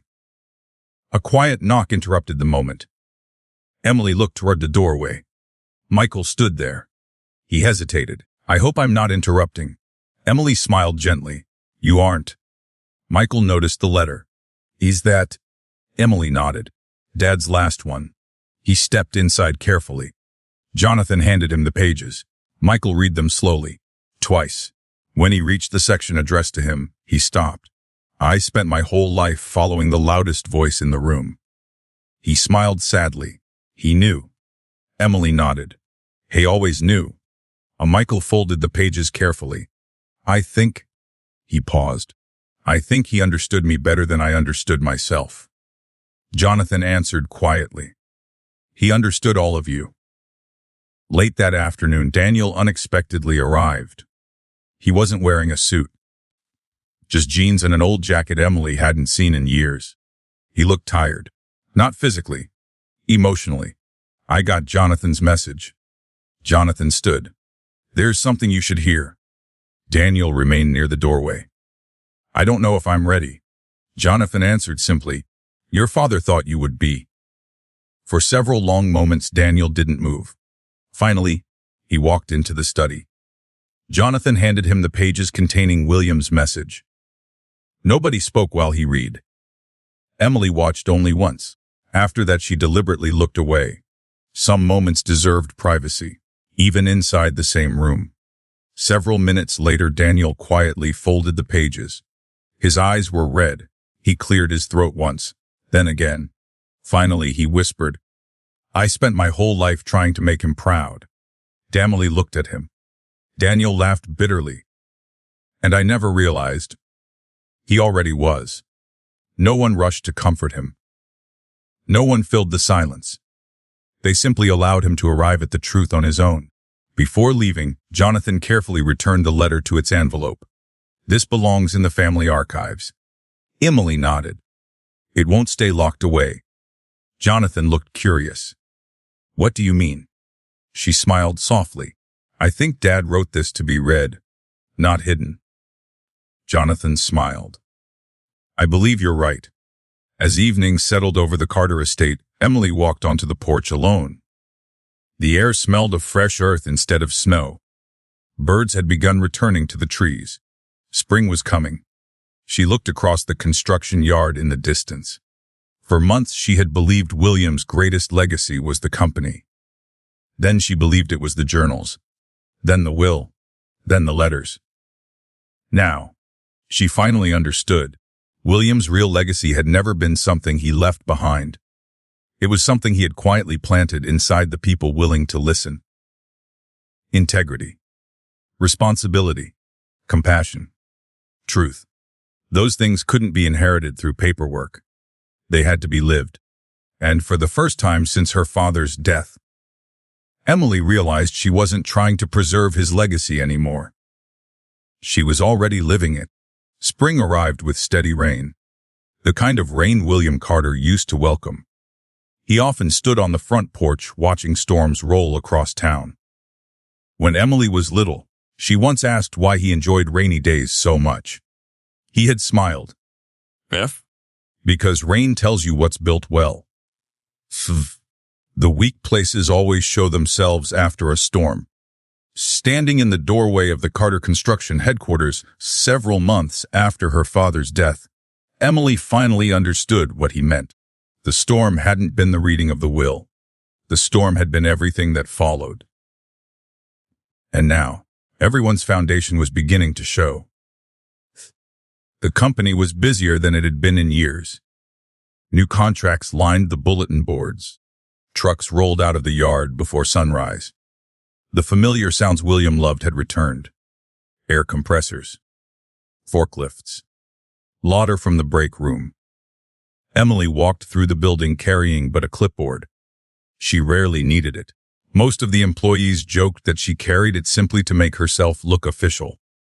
Frank, the veteran carpenter, grinned as she walked past. "Morning, boss." Emily laughed. "I still haven't gotten used to that." "You never will. And that's probably why your dad left this place to you." She shook her head. "I hope not." Frank smiled. "No. I left it to you because you ask questions before giving answers." Emily thought about that for the rest of the morning. Meanwhile, Michael Carter was beginning his first official month under Emily's new ownership structure. Not as an executive, not as a partner, as a project coordinator. It was a position several levels below the office he once occupied. He had accepted it without complaint. His first weeks had been humbling. He spent mornings visiting job sites, afternoons organizing schedules, evenings reviewing safety reports. The work wasn't glamorous. It was necessary. One afternoon, a young apprentice approached him. "Mr. Carter." Michael smiled. "Just Michael." The apprentice looked relieved. "I made a mistake on the material order." Michael looked over the paperwork. It wasn't a major error, just enough to delay a project by a few hours. The younger version of Michael would have blamed someone else. Instead, he picked up a pen. "Let's fix it." The apprentice looked surprised. "You're not angry?" Michael smiled. "My dad used to tell me mistakes become expensive only after people start hiding them." The apprentice laughed nervously. "I'll remember that." "So did I." As the young man hurried away, Michael realized something. For the first time in years, he hadn't quoted Daniel, he had quoted William. Daniel's journey looked very different. His commercial development company hadn't collapsed, but it had changed. Several investors had reduced their involvement. 2 major clients chose not to renew contracts. Again, no scandal, no lawsuit, just lost confidence. Daniel sat alone in his office reviewing another quarterly report. Profits had fallen. Expenses had risen. For years he would have immediately searched for someone to blame. The economy. Competition. Employees. Today, he simply stared at the numbers, then opened the top drawer of his desk. Inside rested the letter William had written specifically for him. The pages had become slightly worn from being read so often. His eyes settled once again on the same sentence. "You never needed to prove you were my son." Etch. He slowly folded the letter, then reached for his phone. Emily was reviewing construction schedules when her assistant knocked. "Someone's here to see you." "Ooh." The assistant smiled awkwardly. "Your brother." Emily looked up. "Which one?" "The stubborn one."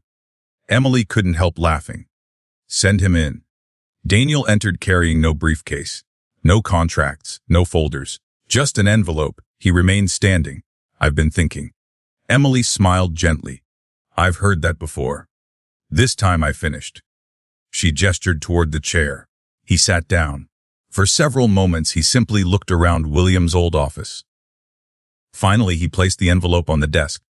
"What is it?" "My resignation." Emily frowned. "From what?" "My company."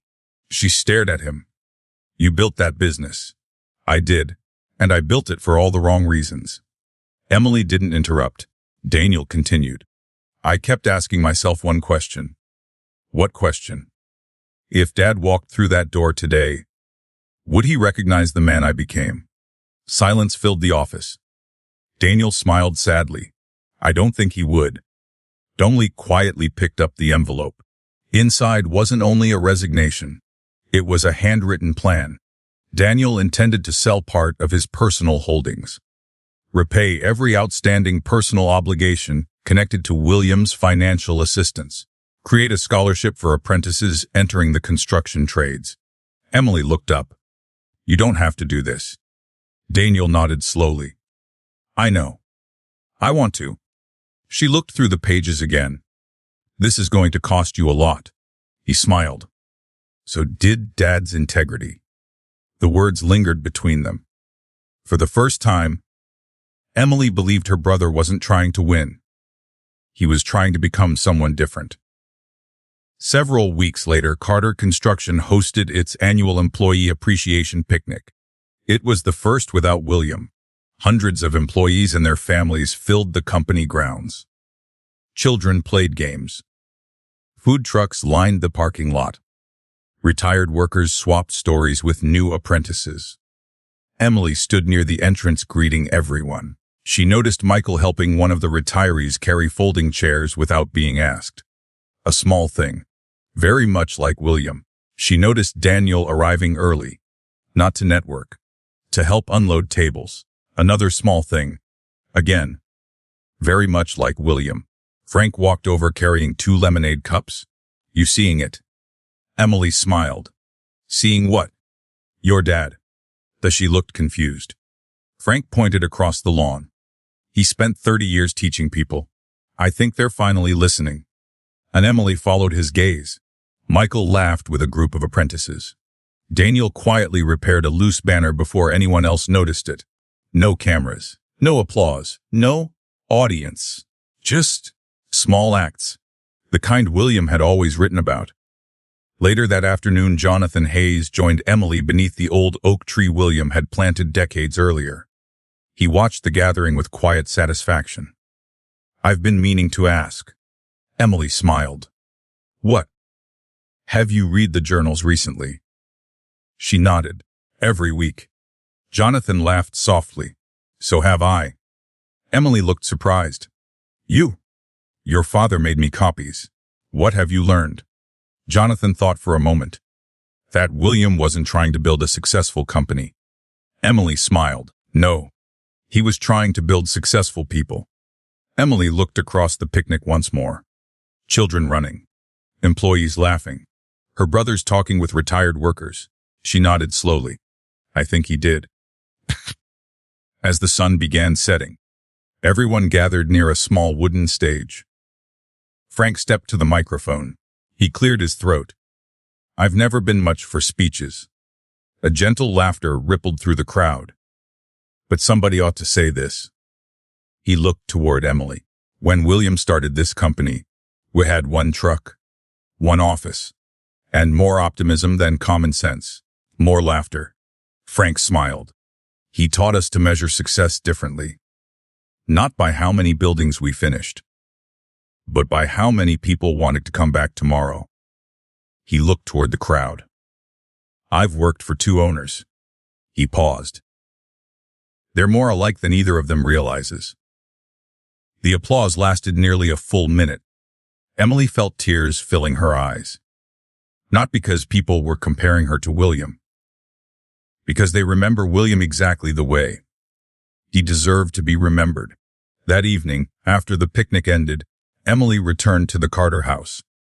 She walked into the study one more time, not searching for answers, simply visiting.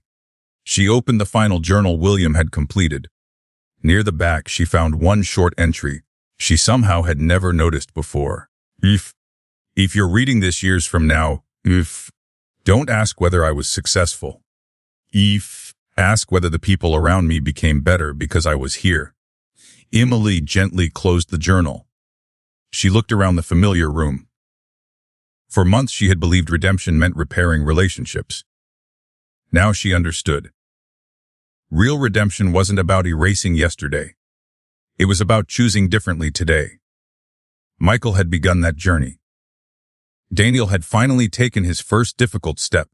And Emily. She realized her own redemption had been quieter. She had finally stopped apologizing for being the person her father always knew she was.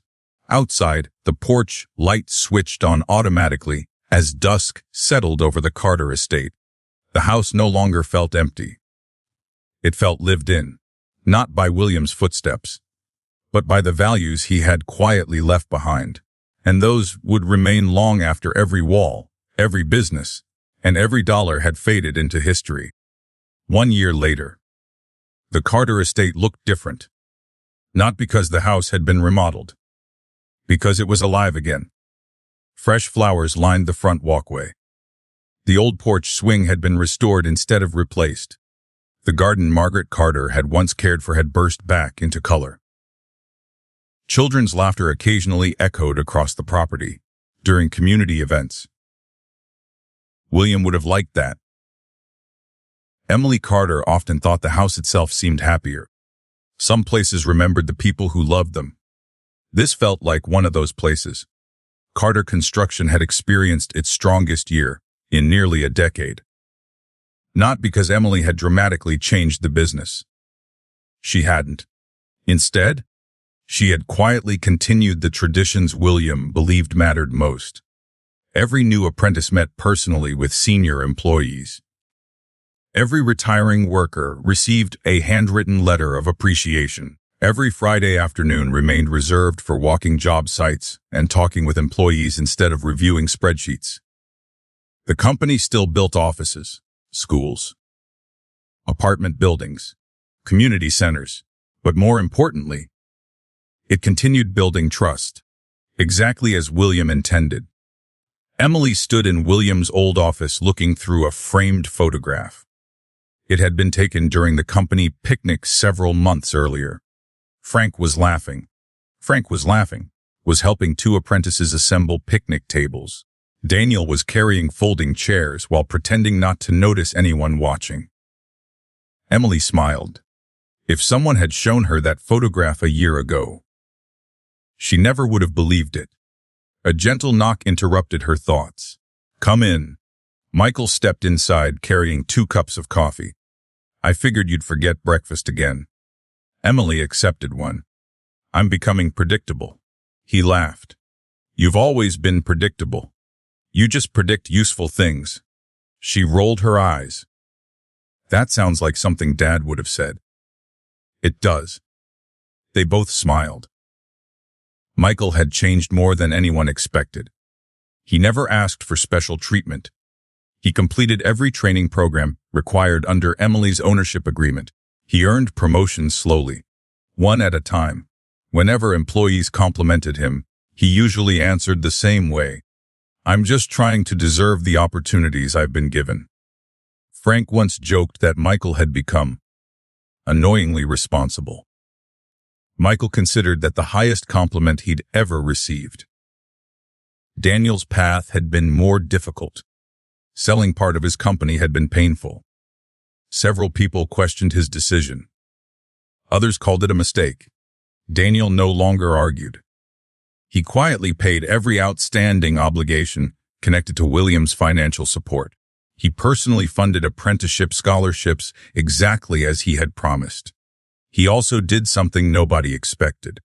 Every month, he volunteered one Saturday teaching small business classes at the local community college. The first time Emily heard about it, she didn't believe it. Not until one of his students accidentally thanked her for inspiring her brother. Daniel had never mentioned it himself. William would have noticed that. The old Daniel wanted recognition. The new Daniel simply wanted to contribute. Late one afternoon, Jonathan Hayes arrived carrying a familiar leather folder. Emily welcomed him into the study. "You always bring paperwork." Jonathan smiled. "Occupational hazard." She laughed. "What is it this time?" He placed the folder on the desk. "The final estate document." Emily looked surprised. "I thought everything was finished months ago." It was. "This is something different." She opened the folder. At the top appeared the official registration papers for a new charitable organization, the William and Margaret Carter Family Foundation. Emily looked up. "It's approved." Jonathan nodded. "As of this morning." Emily slowly smiled. For months she had worked quietly with community leaders, former employees, teachers, trade schools. The foundation would provide emergency housing assistance, apprenticeship scholarships, caregiver support grants, and home repair programs for elderly residents. Everything reflected something William and Margaret had quietly believed in, helping people before they reached a crisis. Jonathan watched her expression. I think your parents would approve. Emily closed the folder gently. I hope they'd volunteer. Jonathan laughed. I have absolutely no doubt. The foundation's opening ceremony took place exactly 1 week later. The weather couldn't have been more beautiful. Clear blue skies, warm spring sunshine. A gentle breeze moved through the maple trees William had planted decades earlier. The front lawn filled with neighbors, former employees, town officials, families William had quietly helped over the years. Emily stood near the small wooden podium trying to calm her nerves. She disliked speeches. Frank noticed. You look terrified. I am. You'll be fine. How do you know? He smiled. Because your dad always looked terrified before speaking, too. Emily blinked. He did? Every single time. She laughed. He hit it well. Frank grinned. So are you. So are you. Jonathan welcomed everyone before introducing Emily. She stepped to the podium, looked across the crowd, then smiled. This house has always been about more than one family. People listened quietly. My parents believed kindness wasn't something you scheduled. They believed it was something you practiced. Sometimes with money. More often with time. She paused. They taught me that helping someone before they're desperate is one of the greatest gifts you can give. She looked toward the restored porch. So today, we're simply continuing what they started. Applause filled the lawn. Not loud. Warm. Sincere. After the ceremony, a bronze plaque was unveiled near the front entrance. It carried only a few words. Os William and Margaret Carter. Passer Carr, they built more than homes. Sabar, they built hope. The Sir people gathered quietly around it, reading, remembering, smiling. Daniel stood a few steps away. He didn't say anything. Finally, he walked over to Emily. I owe you something. She looked at him. You don't owe me anything. I do. He took a slow breath. I spent years telling people you abandoned this family. Emily remained silent. I've spent the last year correcting every one of those conversations. She looked surprised. You did. He nodded. Every person. Every client. Every relative. I wanted the truth to travel farther than the lie. Emily felt her eyes fill with tears. She stepped forward. Then, for the first time in years, she hugged her brother. Not because the past had disappeared, because the future no longer had to carry it. Nearby, Michael quietly smiled. Jonathan looked toward the sky for a brief moment, almost as though he expected William to comment on the scene. He imagined exactly what his old friend might have said. It's about time. Deserf. As evening approached, the guests slowly drifted home. Emily remained on the porch after everyone had left. The same porch where she and William had watched sunsets together. The same porch where he had placed the wooden box into her hands. The same porch where he had reminded her never to let money change who she was. She reached into her pocket. Inside rested one folded piece of paper. The final page of William's last letter. She unfolded it one more time. The ink had begun to soften from being read so often. Her eyes settled on the final sentence. Take care of one another. She looked across the property, the foundation, the company, the restored gardens. Her brothers talking together near the gate, children laughing in the distance. The old maple trees swaying gently in the evening breeze. Then she smiled. For years her brothers had called her a burden. In the end, their father had shown everyone the truth. She had never been the burden. She had been the foundation holding the family together all along. William Carter's final will hadn't changed everything because of the money. It changed everything because it forced every person who loved him to stop remembering the family they wished they had, and finally see the family they had always been. Sometimes justice doesn't arrive with anger. Sometimes it arrives quietly inside a handwritten journal, a forgotten receipt, a worn photograph, or the final words of a father who spent his entire life making sure the truth would one day find its way home. Fess, the end. Expressors. If this story stayed with you, we'd love to hear your thoughts. Do you believe William made the right decision by rewarding responsibility instead of dividing everything equally? Share your opinion in the comments. And if you enjoy emotional family dramas with meaningful twists like this one, don't forget to subscribe so you won't miss the next story. Wex.